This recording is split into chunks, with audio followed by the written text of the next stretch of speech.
bà chấm điệp lực tụi ta này chuyên dương vân một chục kia với nhảy bà cà phê mà sầm mấy vọt tầm miền một ngày bà hay mấy những chăm bơi lụa thì trôi mó độ đầy cụ em sầm mấy đời xa tới chuột tới vô bỏ miền cả các bạn có hòm Campuchia đời xa tới dương phơiមនុស្សធម៌ប្រជាពលរដ្ឋរបស់យើងផ្ដល់ជាជំនួយមនុស្សធម៌សប្បុរសមកហើយដល់ទៅពេលយើងដើរចែកតាមបណ្ដាខេត្តជនបទអីចឹងទៅប៉ុន្តែរឿងអីគ្រាន់តែមួយឆ្នាំមានម្ដងយើងទៅយកព័ត៌មានមិនបានអញ្ចឹងសុខចិត្តថាឲ្យកញ្ញាធីវីជាមួយសុខៈមួយថ្ងៃចុះបាទពូពូលើកពី151តែសនិកជនផៃជាភ្ញាក់ដែរព្រោះថាធ្លាប់តែលោករដ្ឋាភិបាលដៃគូដល់នាងខ្ញុំដូរដៃគូដែរប្រហែលជាភ្ញាក់ផ្អើលខ្លាំងមើលទៅដូចប្រើប្រាស់ចុះដៃគូដល់ហើយបាទខ្ញុំទៅខាងកាកបាទក្រហមកម្ពុជាកាលពីម្សិលមិញហ្នឹងគឺអ្នកដែលទៅចូលរួមជាមួយនឹងអ្នកផ្ទះនៅចិត្តកាកបាទក្រហមកម្ពុជាហ្នឹងស្វាគមន៍ហើយគាត់ថាអញ្ចឹងបានបើកអត់ឃើញចេញមុខនៅខាងក្រៅនេះអញ្ចឹងបានអត់ឃើញគាត់ថាជារៀងរាល់ព្រឹកគាត់មិនដែលរំលងទេគាត់តែងតែតាមដានកម្មវិធីហងមេព័ត៌មានហ្នឹងបាទហើយជាពិសេសហ្នឹងគឺនៅម៉ោងខ្ញុំហ្នឹងគឺខ្លាំងតែហ្មងគាត់ថាចាំតែតាមដានហ្មងតារាព័ត៌មានល្បីអញ្ចឹងឯងបាទហើយតែយ៉ាងណាក៏ដោយក៏យើងត្រូវតែប្រកាន់នៅវិជ្ជាជីវៈព័ត៌មានហើយយើងប្រកាន់នៅជំហរមួយគឺថានៅពេលដែលយើងនិយាយព័ត៌មានយើងតែងតែចាត់ទុកថាព័ត៌មាននេះជាកញ្ចប់យុត្តិធម៌ព័ត៌មានសម្រាប់ប្រជាពលរដ្ឋចា៎បាទអញ្ចឹងបើសិនជាមានព័ត៌មានអីសូមឲ្យប្រជាពលរដ្ឋផ្ដល់នោះសូមផ្ដល់ឲ្យពិតបាទហើយបើរឿងខ្លះវាជារឿងលក្ខណៈបុគ្គលតូចមួយក៏ឲ្យខ្ញុំផ្សាយដែរទោះបីអ្នកផ្ញើសារក៏ដោយទោះបីអ្នកផ្ញើសបុតដោយទោះបីអ្នកទូរស័ព្ទដោយខ្ញុំអត់អាចបញ្ជូនសារនឹងតាមអនអែទៅវិញទេដោយសារតែខ្ញុំមើលទៅឃើញរឿងហ្នឹងវារឿងសម្រាប់តែបុគ្គលខ្លួនអ្នកម្នាក់តែប៉ុណ្ណោះប៉ុន្តែពេលខ្លះទៀតខ្ញុំតែងតែនិយាយជារឿយថារឿងបុគ្គលប៉ុន្តែរឿងហ្នឹងវាអាចធ្វើឲ្យប្រជាពលរដ្ឋអាចនឹងជួបនៅពេលណាមួយខ្ញុំត្រូវតែនិយាយដើម្បីឲ្យគាត់មានការប្រុងប្រយ័ត្ននិងការពារបាទចឹងហើយបានជាម្សិលមិញអវត្តមានមួយថ្ងៃមានអ្នកទូរស័ព្ទមកច្រើនហើយរហូតដល់មិត្តភ័ក្តិគេមានភ័យស្លន់ស្លោថាខ្ញុំអវត្តមានហ្នឹងគ្រោះថ្នាក់ចរាចរណ៍ចា៎ទៅមន្ទីរពេទ្យមិត្តភ័ក្តិទេមកខ្ញុំហើយខ្ញុំថាខ្ញុំទៅយកព័ត៌មានទៅកាកបាទតែខ្ញុំអវត្តមានមកពេលហ្នឹងតាហើយខាងម៉ោងទី1ឲ្យសុខៈហ្នឹងបានប្រាប់ដែរមិនក៏ទៅជាពាក្យអញ្ចឹងទៅវិញលើថាមានជនកម្មនិយមបានទូរស័ព្ទឆោបោកថាលោករដ្ឋាភិបាលមានគ្រោះថ្នាក់ចរាចរណ៍ត្រូវការលុយជាបន្ទាន់នៅចំពោះវ័នចាបាទមានអញ្ចឹងទៅតែអ្នកជនមើលឥឡូវនេះអ្នកដែលត្រូវរង្វាន់តាមវិញមានគេបោកស្រាប់ហើយឥឡូវនេះវាមានរឿងខ្ញុំនេះទៀតណាគាត់ថាបាត់មួយថ្ងៃសោះបាត់មួយថ្ងៃគេថាគ្រោះថ្នាក់ចរាចរណ៍ហើយគេថាគេនឹងទៅបងប្អូនលោករដ្ឋាភិបាលត្រូវការលុយជាបន្ទាន់ដើម្បីសង្គ្រោះចាហើយទៅសុំហាអូមិនទៅជាចឹងទៅដល់បងគេទៅអ្នកបោកនោះគាត់តាមដានលោករដ្ឋាភិបាលខ្លាំងណាស់ដែរហ្នឹងហើយថ្ងៃមុនបងស្រីម្នាក់គាត់នៅបងចម្ប៉ាគាត់នៅក្រសួងមហាផ្ទៃចាគេទូរស័ព្ទទៅគាត់ដែរគាត់ថាខ្ញុំនឹងហើយលោករដ្ឋាភិបាលឥឡូវនេះមានករណីគ្រោះថ្នាក់ចរាចរណ៍មួយសុំផ្ដល់លុយឲ្យបន្ទាន់មកពីព្រោះខ្ញុំជិះម៉ូតូដល់គ្រោះថ្នាក់ប៉ះជាមួយគេឥឡូវហ្នឹងប៉ូលីសគេត្រូវការចាំបាច់ហើយទៅយកសុំលុយពីគាត់ហើយគាត់ថាលោកទីមិនប្រើលេខហ្នឹងទេខ្ញុំស្គាល់គាត់តាគាត់ថាអត់ទេគាត់ខ្ញុំដូរលេខណាដល់សំឡេងក៏មែនទៀតវាទៅចាតែហើយគាត់ថាឥឡូវអត់អីឥឡូវខ្ញុំទេទៅលេខលោកទីមួយទៀតមើលតាមបាច់ទេទៅគឺខ្ញុំហ្នឹងហើយគាត់ថាទេលោកទីអត់ជិះម៉ូតូទេអត់ទេដោយសារស្ទះពេកបានជិះម៉ូតូថ្ងៃហ្នឹងមិនព្រមប្រាប់ថាសំឡេងប្លែកថ្ងៃហ្នឹងផ្ដាសាយអត់អូយហើយលោកអញ្ចឹងបានតាមអ្នកដែលមានអ្នកដែលចាំតែយកឱកាសដើម្បីបោកប្រាស់ប្រជាពលរដ្ឋហ្នឹងរកកន្លឹះចាំតែយកឆ្លៀតពេលបន្តិចប៉ុណ្ណាបាទចឹងទេនេះគ្រាន់តែជារឿងមួយដែលប្រជាពលរដ្ឋរបស់យើងគួរតែមានការប្រុងប្រយ័ត្នមិនមែនបានន័យថាគេ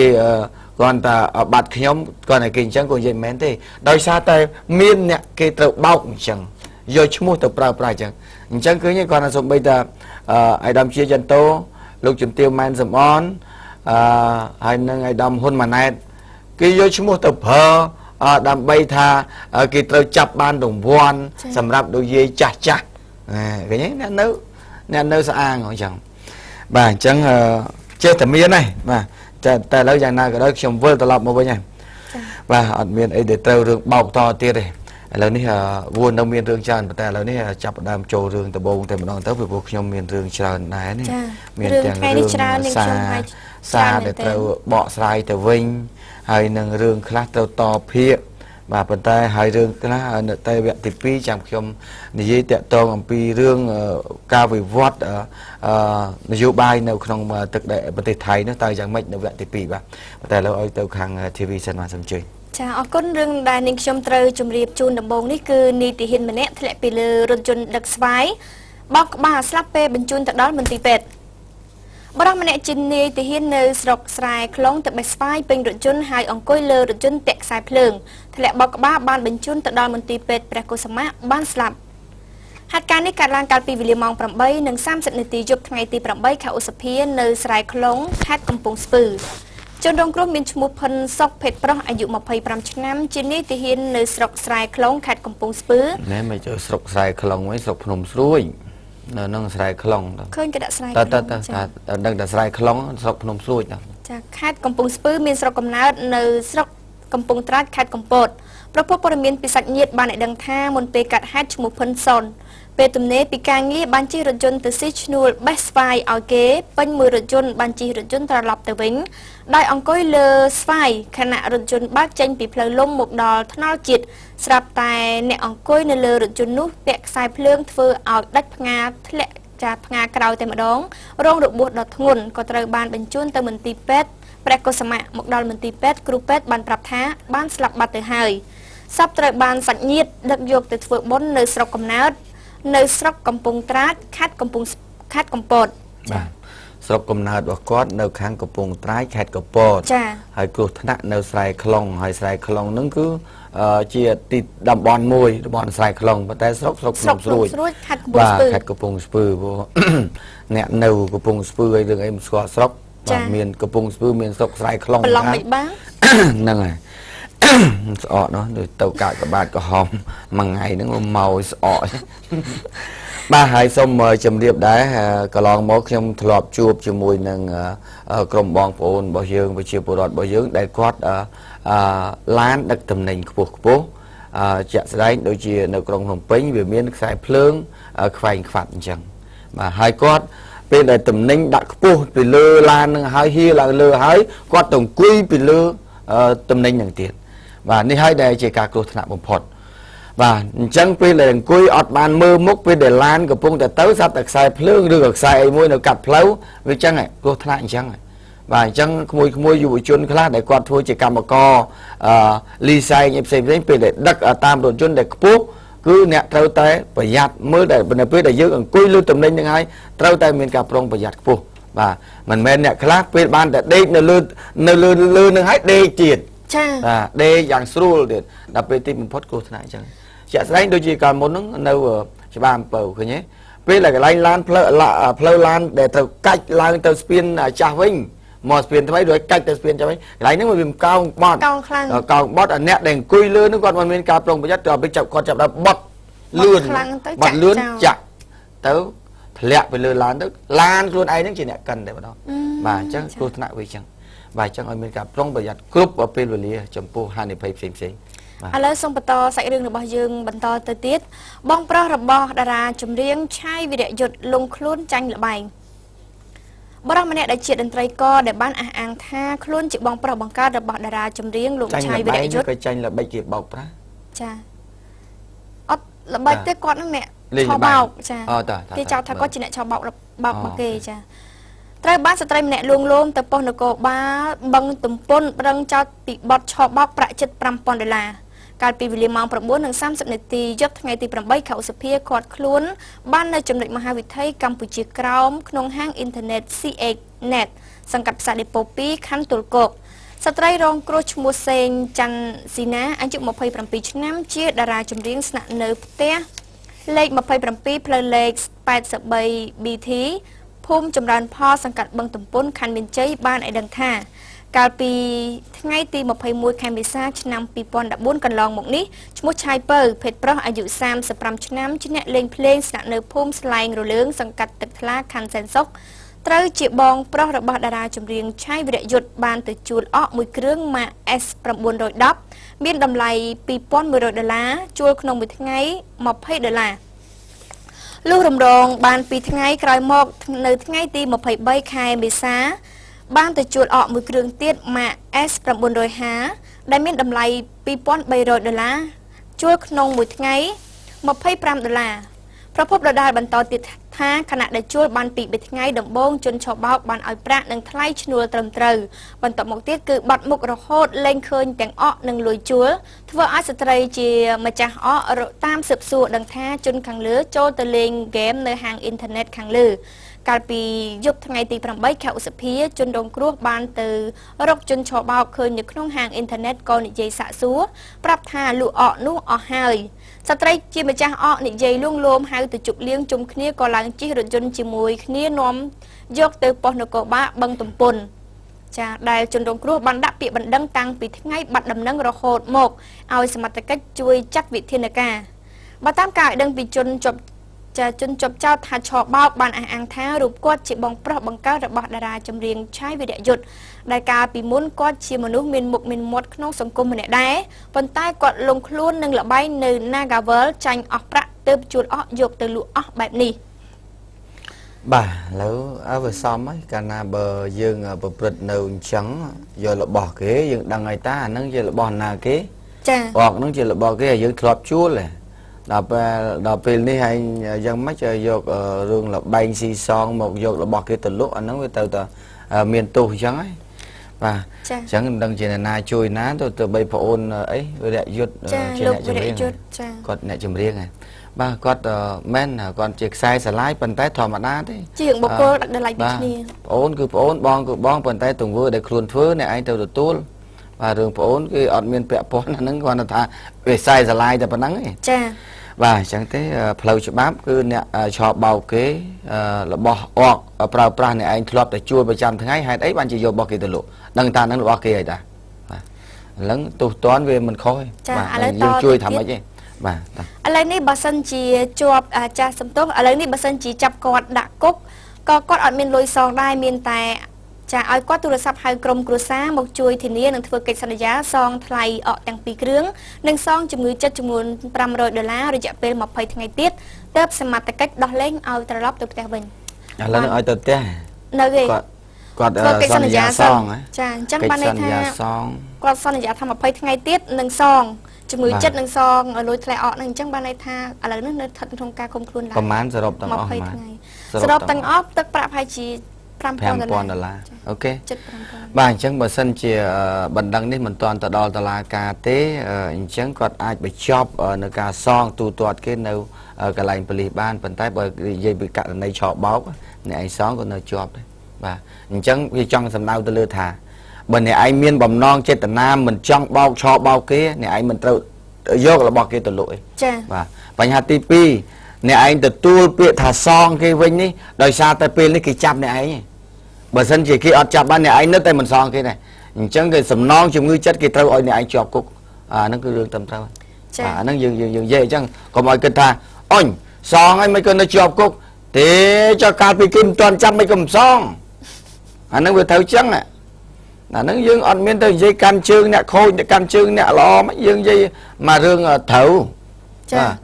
បើអញ្ចឹងអ្នកឯងបោកគេអញ្ចឹងទៅបាត់អញ្ចឹងទៅតែគេតាមរត់ដល់ពេលគេចាប់បានចាប់ដើមសងរួចខ្លួនតោះចាប់ដើមបោកណាមួយទៀតបោកយកលុយបាន10000 20000ទៅចាយវីរ៉ូស៊ីអញ្ចឹងទៅពេលគេតាមតន់សងរួចខ្លួនអានឹងមិនផ្ដល់ឱកាសឲ្យអ្នកឯងដើរបោកគេតែមកយកអានឹងលុយនឹងទៅធ្វើទុនរស៊ីហើយគ្នាអ្នកម្ចាស់លុយអាលុយទៅកប់នៅអ្នកឯងខាតឡងចុងដែរអានឹងយើងនិយាយផ្លូវច្បាប់អញ្ចឹងតិចលុយច្រឡំថាចុះឥឡូវខ្ញុំយកព្រមសងហើយតាមិនក៏នៅជាប់អត់ទេច្បាប់ជាប់គុកជាប់ប្រ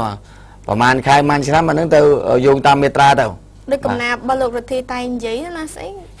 ចាញ់លបែងលក់របស់ហ្មងបាទអញ្ចឹង តោះបន្តទៅទៀតយើងក៏បាច់វែកញែកឆ្ងាយប៉ុន្តែរឿងទោះបីយ៉ាងណាក៏ដោយរឿងជាប់ដូចជាប់ផ្លូវច្បាប់គឺចោតហើយ ចារឿងជាបន្តគឺខឹងម្ដាយស្ដីបន្ទោសរឿងនិយាយទូរស័ព្ទច្រើនពេកលេបថ្នាំកណ្ដុរសម្លាប់ខ្លួនយុវជនម្នាក់ជាកម្មករសំណង់ខឹងម្ដាយស្ដីបន្ទោសរឿងនិយាយទូរស័ព្ទជាមួយសង្សារច្រើនពេកផឹកថ្នាំកណ្ដុរអស់កន្លះកញ្ចប់ធ្វើអត្តឃាតកាលពីវេលាម៉ោង 10 ថ្ងៃទី 8 ខែឧសភានៅផ្ទះជួលភូមិទឹកថ្លាសង្កាត់ទឹកថ្លាខណ្ឌសានសុខជនដែលលេបថ្នាំនេះមានឈ្មោះថាទឹកភេទប្រុសអាយុ 26 ឆ្នាំជាកម្មករសំណង់ស្នាក់នៅផ្ទះជួលកាត់ហេតុខាងលើ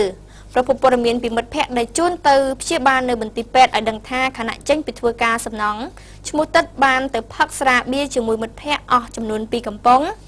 ក៏ទៅងូតទឹកបំរុងហូបបាយតែមិនទាន់ហូបបាយផងបានទូរស័ព្ទទៅនិយាយសួរសុខទុក្ខម្ដាយនៅឯស្រុកកំណើតស្រាប់តែម្ដាយស្ដីបន្ទោសថាមួយថ្ងៃមិនគិតខំប្រឹងធ្វើការទេគិតតែពីនិយាយទូរស័ព្ទប្រពន្ធដដាលបន្តទៀតថាបន្ទាប់ពីម្ដាយស្ដីបន្ទោសរួចហើយធ្វើឲ្យយុវជនខាងលើតូចចិត្តពេកបានផឹកថ្នាំកណ្ដុរអស់កន្លះកញ្ចប់រួចដេកបាច់ពពុះមាត់នៅក្នុងបន្ទប់ពេលដែលមិត្តភ័ក្តិឡើងទៅងូតទឹកប្រទះឃើញទើបដឹកយកទៅលាងក្រពះជំរះជាតិពុលនៅមន្ទីរពេទ្យព្រះកុសមៈទាន់ពេលវេលាបាទតាមពិតទៅម្ដាយខ្លួនឯងនិយាយតែប៉ុណ្ណឹងសោះសុខចិត្តថាចង់ទៅសម្លាប់ខ្លួនបើគិតឲ្យវែងឆ្ងាយទៅមនុស្សដែលចង់សម្លាប់ខ្លួនអញ្ចឹងអ្នកខ្លះថាផ្ដល់យោបល់មកខ្ញុំណាថាលោកទីបើគេចង់ងាប់ឲ្យងាប់មកទៅនៅរស់តិចដាក់ថ្នាំបន្ថែមគាត់ថាចឹងតាមតប្រាប់អ្នកជួយបងអ្នកជួយតជួយសង្គ្រោះគាត់ទៅម៉េចបើគាត់គិតខ្លីអញ្ចឹងឃើញទេគាត់តែម្ដាយណាគាត់តែនិយាយអញ្ចឹងបាទតោះបន្តទៀតបើគេចង់ងាប់ហើយធ្វើម៉េចនិយាយយើងគាត់និយាយព័ត៌មានមកណាគេចង់ងាប់បើគេចង់រស់គេខំប្រឹងរស់ស៊ី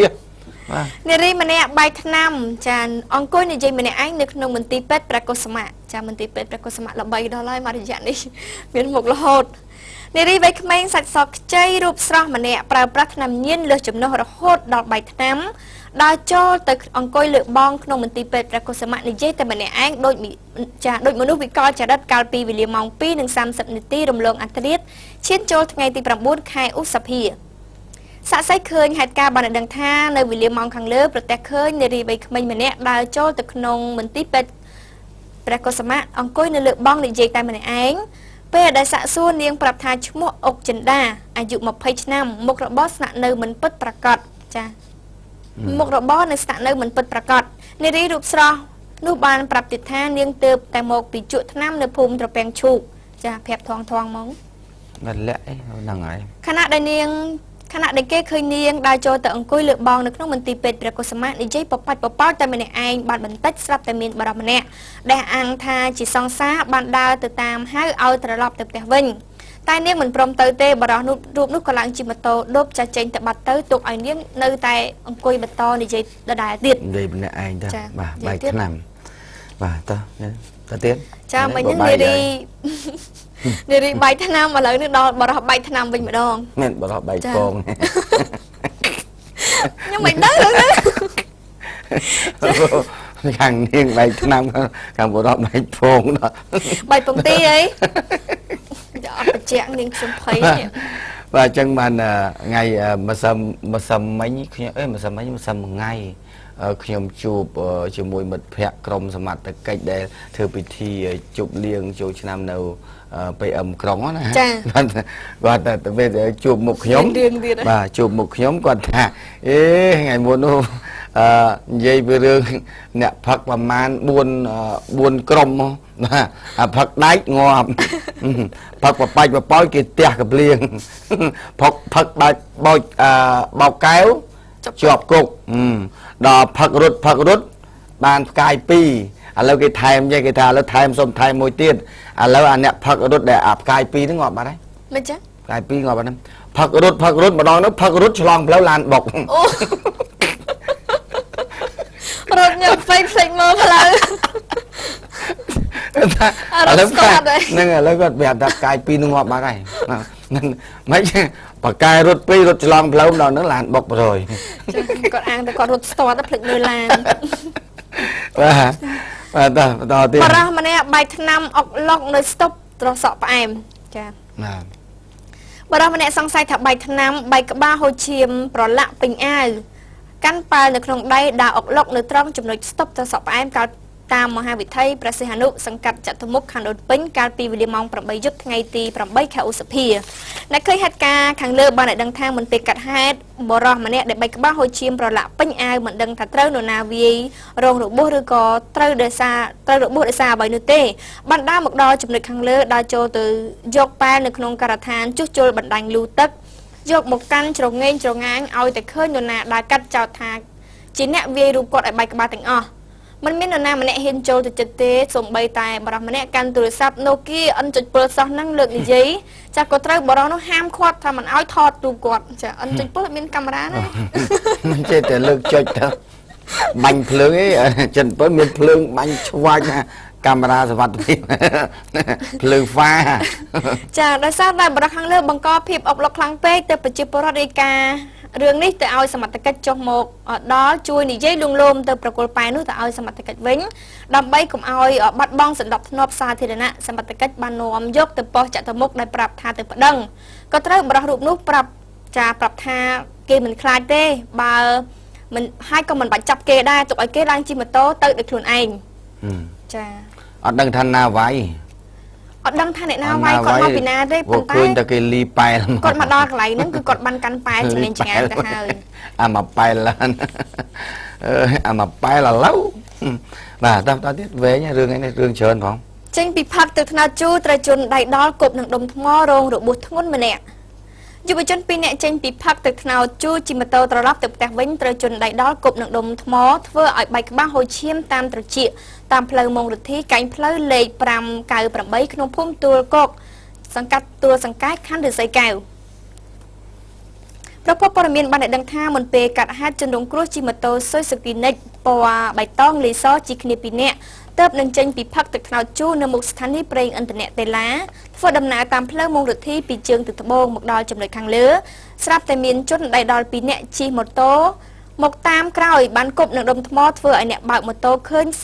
ស្រែកប្រាប់អ្នករួមដំណើរជាមួយឲ្យអោនកិច្ចប៉ុន្តែអ្នកជិះពីក្រោយកិច្ចមិនតាន់ក៏ត្រូវមួយដុំថ្មបែកក្បាលហូរឈាមតាមត្រចៀកនិងក្អួតចង្អោររហូត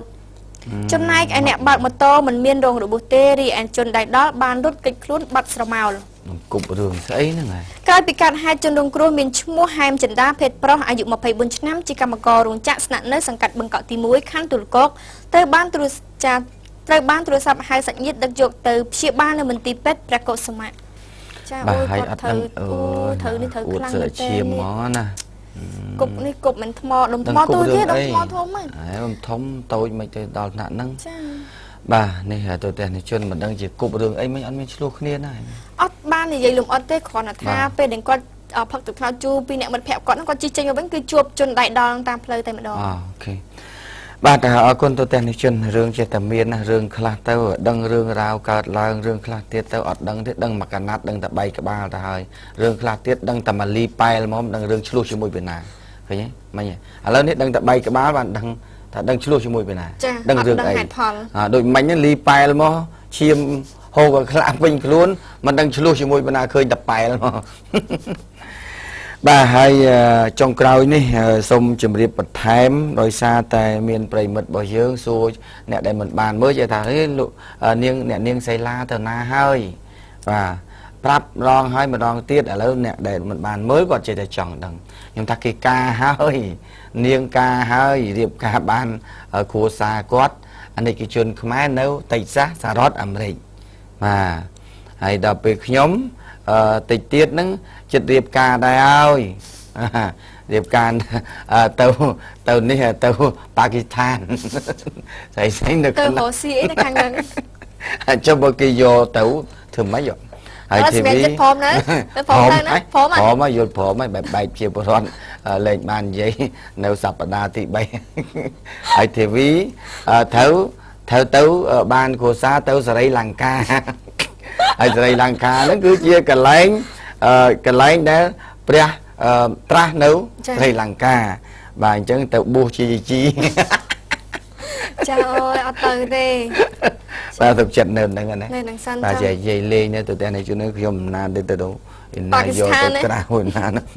ទៅជិះមីស៊ីលហ្នឹងមកវិញ và ở con tụi tên này chuyên chàng nào cái đó cứ nơi ta dọc khmer nè và mình dọc khmer trên từ Campuchiaผมจังซักจรา ở tại tỉnh xa tới tràn xa mà ở con này là nó xong pe sầm đạm tây dân bản tây trên trường vân một chục này bờ to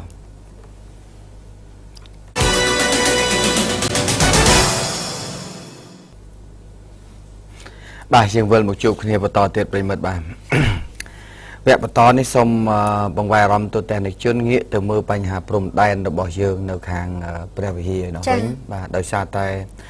ស្ថានភាពប្រហែលថ្ងៃនេះគឺនៅខាងទឹកដីថៃនៅក្នុងប្រទេសថៃគឺមានបញ្ហានយោបាយមិននឹងណមួយប៉ុន្តែជាព័ត៌មានក្រៅប្រទេសទេនេះជាព័ត៌មានអន្តរជាតិទេតែដោយសារតែប្រទេសថៃជាប្រទេសមួយនៅជាប់នឹងព្រំដែនរបស់កម្ពុជាអញ្ចឹងដោយសារតែកន្លងមកនេះយើងធ្លាប់តែដឹងថាឲ្យតែស្ថានភាពនយោបាយតានតឹងនៅក្នុងប្រទេសថៃហើយកងទ័ពថៃតែងតែបង្កើននៅកងកម្លាំងរបស់ខ្លួនមកតាមព្រំដែនវាហាក់បីដូចជាចង់ចំណេញកេងចំណេញនយោបាយរបស់ខ្លួនឯណោះតែទីបំផុតយកព្រំដែនកម្ពុជាធ្វើជាចំណាប់ខ្មាំងប៉ុន្តែសម្រាប់ពេលនេះទោះបីថាឥឡូវលោកអ្នកបានជ្រាបជាព័ត៌មានអន្តរជាតិបានបញ្ជាក់ហើយគឺនៅឯប្រទេសថៃគឺលោកស្រីយើងឡាក់ត្រូវបានតុលាការធម្មនុញ្ញរបស់ថៃនឹងបានបណ្ដេញចេញពីតំណែងបាទប៉ុន្តែខាងភាគីអាវក្រហមដែលគ្រប់គ្រងលោកស្រីយើងឡាក់ដែលគណៈបព្វភុថៃនៅតែប្រកាន់ជំហរថាលោកស្រីយើងឡាក់នៅតែជានាយករដ្ឋមន្ត្រីមិនត្រូវចុះចេញពីតំណែងទេហើយការងាររដ្ឋបាលរបស់រដ្ឋាភិបាលនៅតែដើរប៉ុន្តែខាងក្រមអាវលឿងឯនេះវិញនៅតែប្រកាសរបស់ខ្លួនថាដាច់ខាតត្រូវតែបណ្ដេញលោកស្រីយើងឡាក់ឲ្យចេញហើយមិនត្រឹមតែបណ្ដេញលោកស្រីយើងឡាក់ទេគឺបណ្ដេញនៅពូជពងវងតកូលដែលខ្សែថាក់ស៊ីនកុំឲ្យធ្វើនយោបាយបាទហើយកាលពីម្សិលមិញនេះទូទាំងនៃជនបានជាព័ត៌មានខ្លះហើយគឺថាតុលាការធម្មនុញ្ញបានទម្លាក់លោកស្រីយើងឡាក់ចេញពីតំណែងនាយករដ្ឋមន្ត្រីហើយរហូតកាលពីម្សិលមិញនេះទៀតសោតតុលាការនឹងក៏សម្រេចថាឈប់ឲ្យលោកស្រីយើងឡាក់មិនឲ្យបំធ្វើនយោបាយក្នុងរយៈពេល5ឆ្នាំនេះជាការដាក់បន្ទុកថែមទៀតទៅលើលោកស្រីយើងឡាក់ហើយទោះទាន់ដែលត្រូវបានតុលាការធម្មនុញ្ញរបស់ថៃទម្លាក់លោកស្រីយើងឡាក់គឺលើកឡើងនៅហេតុផល2ហេតុផលទី1គឺថាលោកស្រីយើងឡាក់ពាក់ព័ន្ធនឹងអំពើពុករលួយនៅក្នុងនយោបាយស្រូវទិញស្រូវអង្គរបាទហើយទី2ថារដ្ឋបាលលោកស្រីយើងឡាក់ដកតំណែងមន្ត្រីជាន់ខ្ពស់របស់រដ្ឋាភិបាលខុសដោយប្រើប្រាស់ដោយអំណាចបាទអញ្ចឹងការប្រកាសទម្លាក់លោកស្រីយើងឡាក់កាលពីថ្ងៃទី7ហើយកាលពីថ្ងៃទី8ម្សិលមិញនេះក្រុមបាតកោអាវលឿងនឹងដែលប្រឆាំងរដ្ឋាភិបាលថៃនេះថាពួកគេបានត្រៀមខ្លួនដើម្បីបង្កើតរដ្ឋាភិបាលថ្មីមួយដាច់ដោយឡែកបាទដាច់ដោយឡែករបស់ខ្លួនចេញពីប្រភពដែលខ្សែស្រឡាយលោកថាក់ស៊ីនការប្រកាសរបស់ក្រុមអាវលឿងពេលនេះត្រូវបានធ្វើឡើងបន្ទាប់ពីតុលាការធម្មនុញ្ញបានដកលោកស្រីយើងឡាក់ចេញពីតំណែងនាយករដ្ឋមន្ត្រីចាំផ្ទះពួកបាតកោអាវលឿងបានយល់ឃើញថារដ្ឋាភិបាលចាំផ្ទះដែលដឹកនាំដោយនាយករដ្ឋមន្ត្រីលោកដែលដឹកនាំដោយនាយករដ្ឋមន្ត្រីនីវ៉ាត់ទុំរងប៊ូនសុងបៃសានមិនមែនជារដ្ឋាភិបាលស្របច្បាប់ទេបាទបានន័យថានៅពេលដែលតុលាការធម្មនុញ្ញដកលោកស្រីយើងឡាក់ចេញពីនាយករដ្ឋមន្ត្រីហើយបានខាងការងាររបស់រដ្ឋបាលរបស់លោកស្រីយើងឡាក់នេះបានតែងតាំងរដ្ឋមន្ត្រីឧបនាយករដ្ឋមន្ត្រីមួយរូបមកពីក្រសួងពាណិជ្ជកម្មគឺលោកនីវ៉ាត់ទុំរងប៊ូនសុងបៃសានបាទដែលជាឧបនាយករដ្ឋមន្ត្រីនៅរដ្ឋមន្ត្រីក្រសួងពាណិជ្ជកម្មបាទប៉ុន្តែក្រុមអាវលឿងឯនេះបានច្រានចោលថាការតែងតាំងនាយករដ្ឋមន្ត្រីស្រីទីរូបនេះគឺមិនស្របតាមច្បាប់ទេបាទប៉ុន្តែខាងក្រុមអាវក្រហមនៅវិញថាបានលើកឡើងថាចុះខាងក្រុមអាវលឿង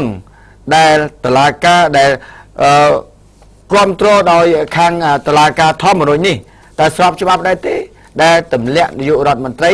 នៅពេលដែលនាយករដ្ឋមន្ត្រីទទួលបានសិលឹកឆ្នោតពីប្រជាពលរដ្ឋ បាទហើយខាងក្រុមអាវក្រហមបញ្ជាក់ថាបើសិនជាតុលាការធម្មនុញ្ញថៃសម្រាប់ដកនាយករដ្ឋមន្ត្រីដោយមិនចាំបាច់បោះឆ្នោតអញ្ចឹងថ្ងៃក្រោយពេលក្រោយអាណត្តិក្រោយមិនចាំបាច់ឲ្យប្រជាពលរដ្ឋបោះឆ្នោតទេគឺឲ្យតុលាការតែងតាំងជាអ្នកណាមួយជានាយករដ្ឋមន្ត្រីទៅបានហើយនេះជាការលើកឡើងរបស់ក្រុមអាវក្រហមតែអ្វីដែលគេអាចនិយាយបាននៅពេលនេះថានេះពិតជាសេណារីយ៉ូថ្មីស្រឡាងលើកទី1ដែលគេមិនធ្លាប់បានឮនិងក៏មិនដែលបានឃើញដែលនៅក្នុងប្រទេសថៃកន្លងមកក្រុមបាតកោអាវលឿងធ្លាប់បានប្រកាសឲ្យដឹងពីបំណងរបស់ខ្លួនក្នុងការបង្កើតក្រុមប្រឹក្សាប្រជាជនមួយក្នុងដោយគ្មានការបោះឆ្នោតបាទអញ្ចឹងចង់ឲ្យមានការបោះចង់ការតែងតាំង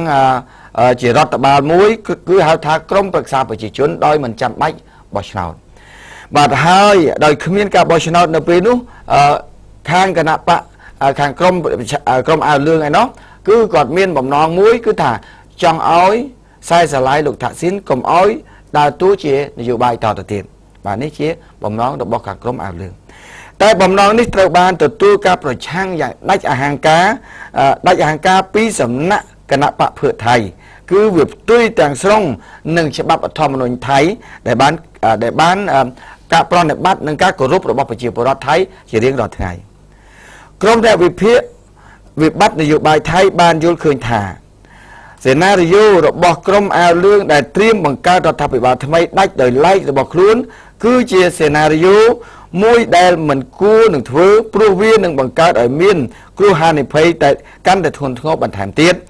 ចំពោះប្រទេសជាតិអ្វីដែលក្រុមវិភាគកំពុងតែបារម្ភខ្លាំងនោះនៅពេលខាងមុខគឺការប្រឈមមុខដាក់គ្នាយ៉ាងខ្លាំង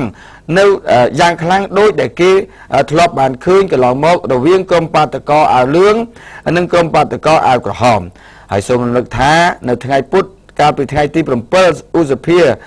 កាលពីម្សិលមិញតុលាការធម្មនុញ្ញថៃបានដកលោកសេយីឡាក់ចេញពីតំណែងនាយករដ្ឋមន្ត្រីចាំផ្ទះបាទដោយមិនបានរំលាយរដ្ឋាភិបាលចោលនោះទេភ្លាមនោះគណៈបកភឿថៃក៏បានដាក់លោកនិវត្តទុំរងប៊ូនសុងបៃសានឲ្យជំនួសកន្លែងលោកសេយជីឡាតែក្រុមបាតកោអាវលឿងនៅតែមិនសុខចិត្តដោយពួកគេចង់ទម្លាក់រដ្ឋាភិបាលរបស់ពួកអាវក្រហមឲ្យដល់បាតតែម្ដងបានន័យថាគឺត្រូវកម្ចាត់ឲ្យដល់ឬពិសេសតាមបោសសម្អាតក្រុមបកពួកលោកសីជីឡាគឺដែលមានខ្សែស្រឡាយថាក់ស៊ីនសេចក្តីសង្ឃឹមរបស់ក្រុមបាតកោអាវលឿងគឺការបន្តប្រើប្រព័ន្ធតុលាការដែលកាន់ជើងខាងខ្លួនដើម្បីជំរះបញ្ជីមួយទៅលើបកលោកថាក់ស៊ីនបន្ទាប់ពីតុលាការធម្មនុញ្ញក្រុមអាវលឿងក៏កំពុងតែរងចាំការសម្រេចចិត្តរបស់គណៈកម្មការប្រឆាំងអំពើពុករលួយនាពេលខាងមុខតាក់ទងនឹងកម្មវិធីជំនួយទិញស្រូវអង្ករពីប្រជាកសិករបាទនេះនយោបាយនៅក្នុងប្រទេសថៃទូទាំងអ្នកជនហើយខ្ញុំលើកឡើងនេះគ្រាន់តែយើងចង់បញ្ជាក់ពីថាតើការវិវត្តនយោបាយចុងក្រោយនៅក្នុងប្រទេសថៃទៅដល់ណាហើយយើងចង់ពិនិត្យមើលពីស្ថានភាពព្រំដែនរវាងប្រទេសទាំងពីរដែលកន្លងមកធ្លាប់តែមានការទំនាក់ទំនងល្អនៅក្នុងអាណត្តិរដ្ឋាភិបាលលោកសេយីឡាក់រវាងរដ្ឋាភិបាលលោកសេយីឡាក់និងនាយករដ្ឋមន្ត្រីកម្ពុជាដែលតែងតែបង្កើតឲ្យមានយន្តការល្អមួយនៅតាមព្រំដែនពីព្រោះកាលពីឆ្នាំ2008នយោបាយតានតឹងនៅក្នុងប្រទេសថៃដែលពេលនោះដឹកនាំដោយរដ្ឋាភិបាលលោកអភិសិទ្ធបានបង្កើតឲ្យមានបញ្ហាព្រំដែនរវាងកម្ពុជាជាពិសេសគឺនៅឯតំបន់ប្រាសាទព្រះវិហារពេលនោះមានការផ្ទុះអាវុធនៅតាមព្រំដែនដោយគ្រាន់តែបញ្ហានយោបាយនៅក្នុងប្រទេសរបស់ខ្លួនតានតឹងរួចហើយខាងភាគីថៃបញ្ជូនកងទ័ពមកឲ្យព្រំដែនហើយយកឱកាសយករឿងប្រាសាទព្រះវិហារធ្វើជាចំណាប់ខ្មាំងបាទប៉ុន្តែសម្រាប់ពេលនេះនៅតាមព្រំដែនមេបញ្ជាការកងទ័ពរបស់កម្ពុជាដែលប្រចាំការនៅទីនោះបានបញ្ជាក់ថាស្ថានភាពនៅរក្សាភាពធម្មតាឡើយទេគ្រាន់តែមានការអង្កេតមើលបន្ថែមទៀតថាតើ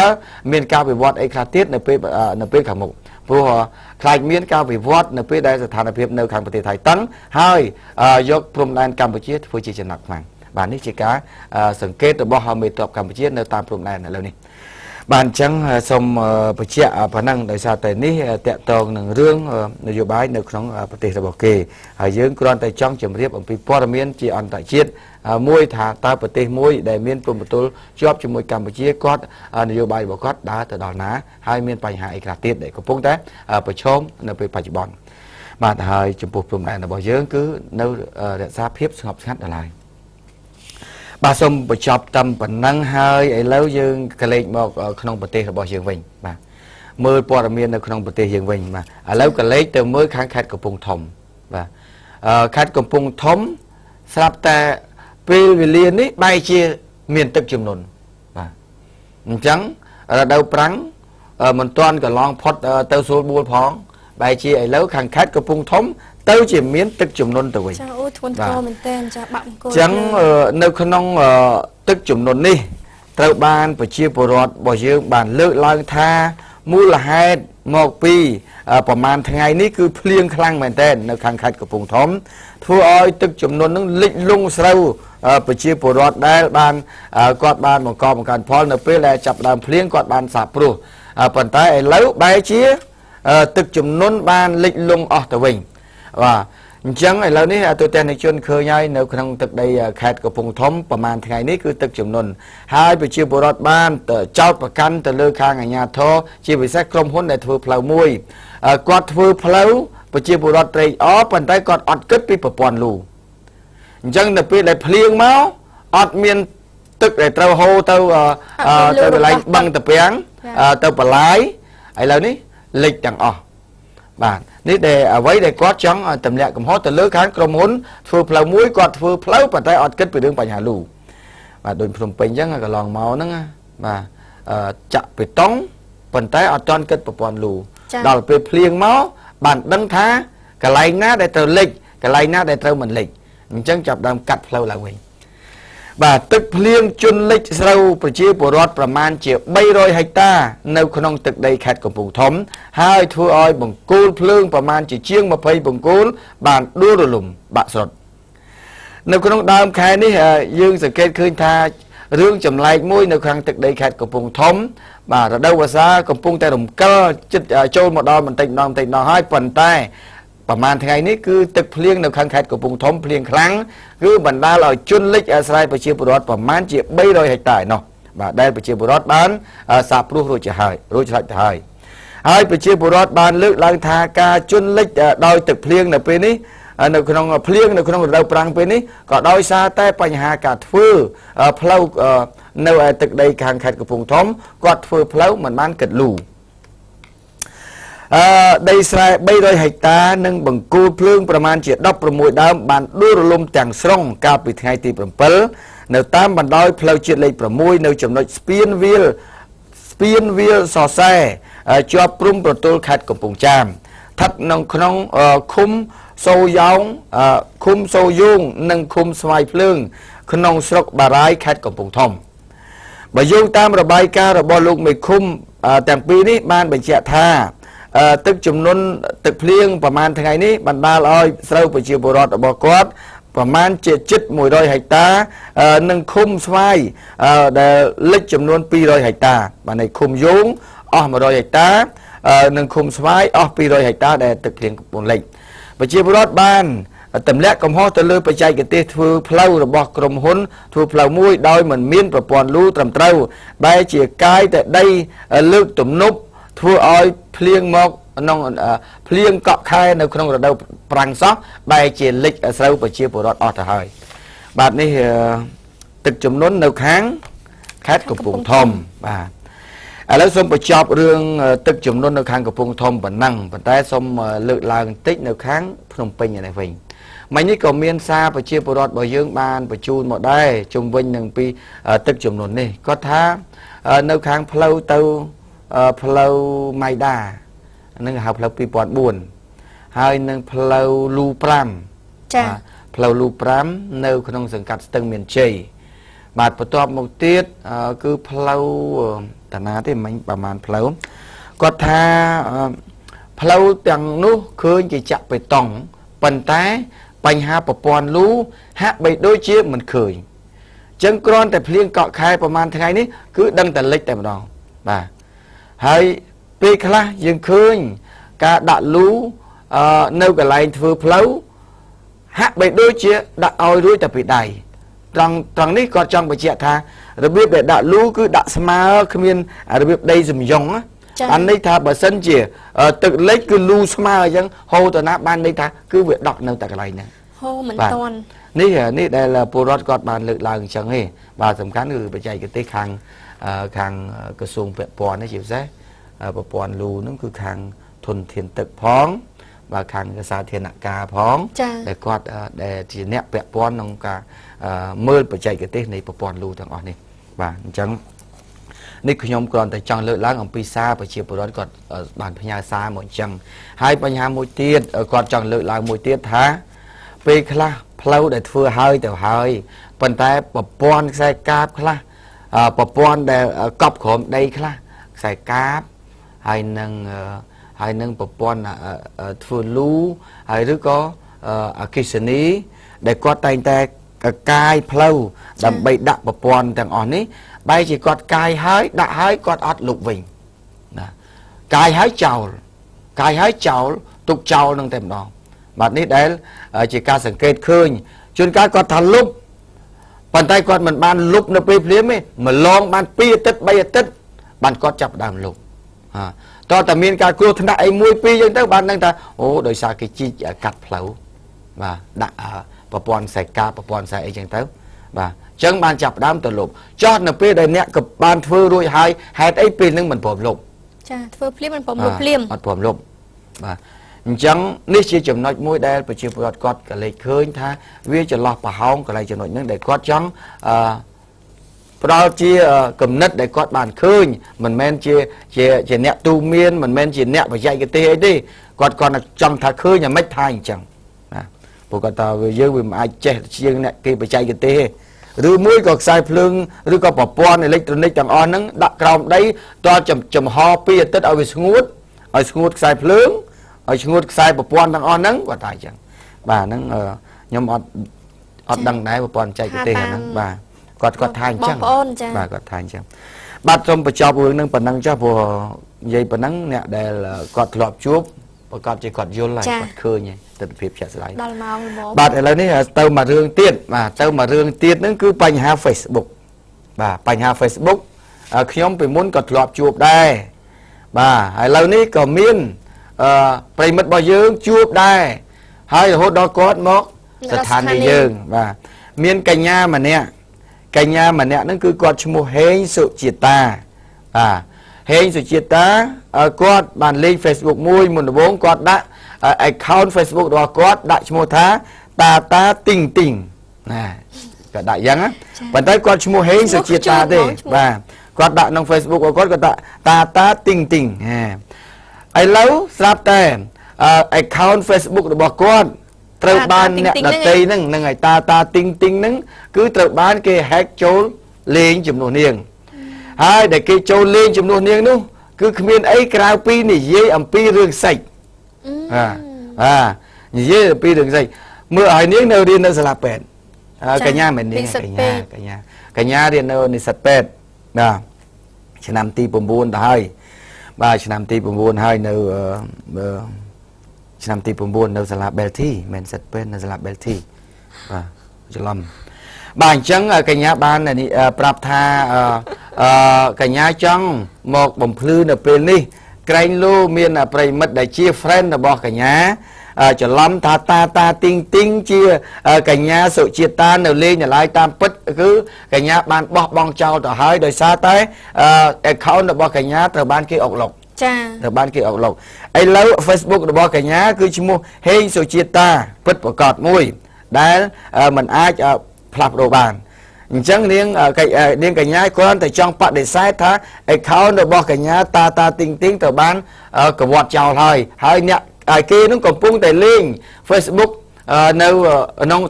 account តាទីងទីងដដែលដោយគេលើកឡើងនៅ comment ជាច្រើនប្រាប់ទៅមហាជនថាកញ្ញានឹងគឺជាអ្នកប្រកាសម៉ូដមួយឲ្យមហាជនឃើញថាកញ្ញាជា sexy មួយណាបើត្រូវការចង់ជួបអីហ្នឹងអាច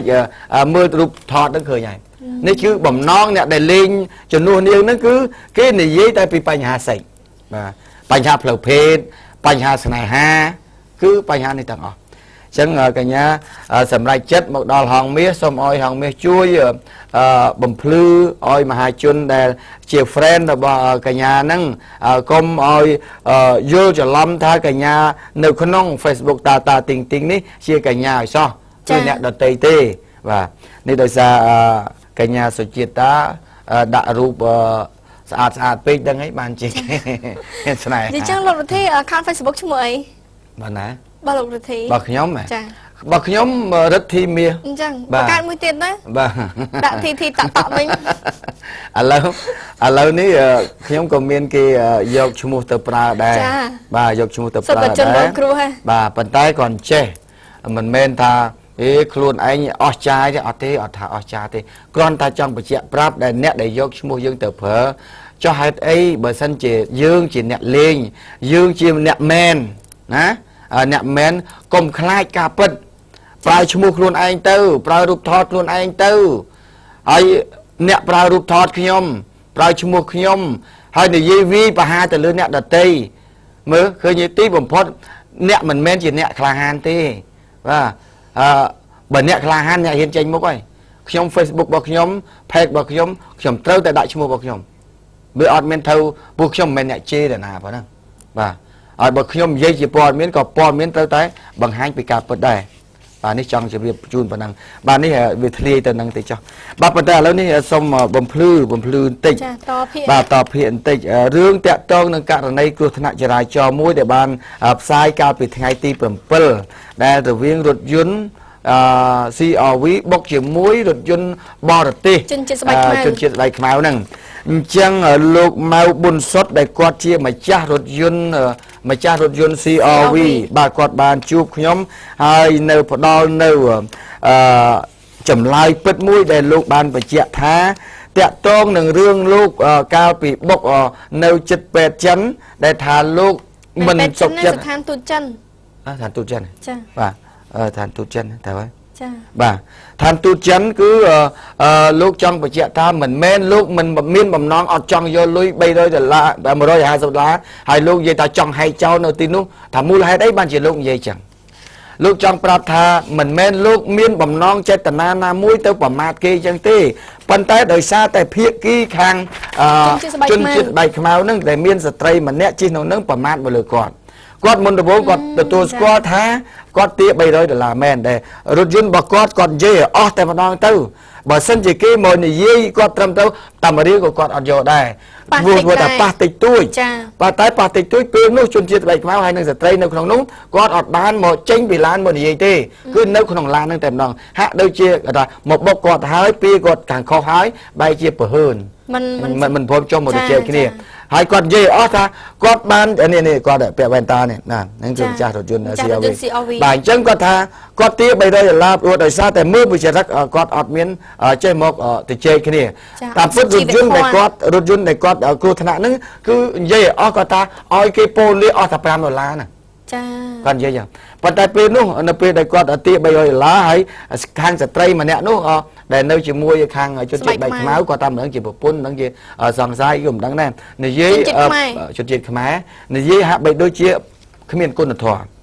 នៅពេលដែលគាត់ទា$300រួចហើយចុះមកដល់$150ហើយក៏យល់ព្រមរួចហើយពេលដែលឲ្យលុយ$150មកគាត់ហើយស្ត្រីនោះបាននិយាយថានេះយកទៅចាយឲ្យអាលាយឯងគ្រូប្រាប់ភាសាអញ្ចឹងយកទៅចាយឲ្យលាយហើយអត់ទេពេលដែលគាត់យកបានលុយហុចលុយ$150ហ្នឹងហើយរួចហើយគាត់រាប់គាត់ពិនិត្យមើលលុយបាទបងប្រុសខាងម្ចាស់ CRV ណាបាទម៉ៅប៊ុនសុតហ្នឹងណាគាត់ពិនិត្យមើលលុយហើយលុយថាលុយខ្លាយរួចហើយខាងស្ត្រីនោះដែលគួយមួយជនជាតិស្បែកខ្មៅនោះគាត់ថាមិនបាច់មើលលុយថាខ្លាយលុយនឹងសុតហើយបាទដែលឃើញគាត់ប្រាប់ថាលុយនឹងសុតហើយរួចហើយពេលដែលគាត់ពិនិត្យហើយនារីនោះបានស្រែកដាក់ខ្ញុំមុននឹងឡើងរថយន្តរបស់គាត់ថាមិនបាច់ពិនិត្យទេលុយនេះសុទ្ធហើយយកទៅចាយឲ្យរលាយចុះចង់បានលុយគេ យកទៅចាយឲ្យរលាយចុះចង់បានលុយគេតានារីនឹងនិយាយចឹងណា ចា ពេលនោះគាត់ខឹងគាត់ក៏ថាឥឡូវយកលុយនឹងទៅវិញទៅគាត់មិនបាច់យកក៏បានគាត់ហែកចោលនៅនឹងក៏បានដែរនេះហើយដែលការតបតគ្នា មូលហេតុដែលគាត់ប្រើពាក្យហ្នឹងចា អញ្ចឹងគាត់ចង់បញ្យល់អំពីមូលហេតុនៃការគាត់ប្រើភាសាថាលុយនេះខ្ញុំហែកចោលនឹងក៏បានដែរនេះដោយសារតែតបទៅនឹងការប្រមាថថាយកចាលុយនឹងទៅចាយឲ្យអាលាយទៅ ចា បាទនេះគាត់ចង់តបប៉ុណ្ណឹងឯងបាទអ្វីដែលគាត់ចង់បង្ហាញគឺប៉ុណ្ណឹងបាទឥឡូវនេះដោយសារតែពេលវេលាដល់ទីបញ្ចប់ទៅហើយយើងដល់ម៉ោងសម្រាប់ចប់វគ្គទី2មិនទាន់ចប់ទេបាទព្រោះថ្ងៃហ្នឹងខ្ញុំត្រូវចប់ការផ្សាយភ្លាមខ្ញុំចេញទៅបៃលិនបាទអញ្ចឹងទូទាំងនិជនខ្ញុំទៅតាមពិតទៅបៃលិនចប់ផ្សាយផ្ទាល់គឺទៅចែកចំណោយប្រជាពលរដ្ឋនៅខាងក្រុងបៃលិនបងហើយពេលនោះក៏ឆ្លៀតពេលដែលមានពិធីមង្គលការនៅថ្ងៃសៅរ៍ផងអញ្ចឹងចែកចំណោយនៅ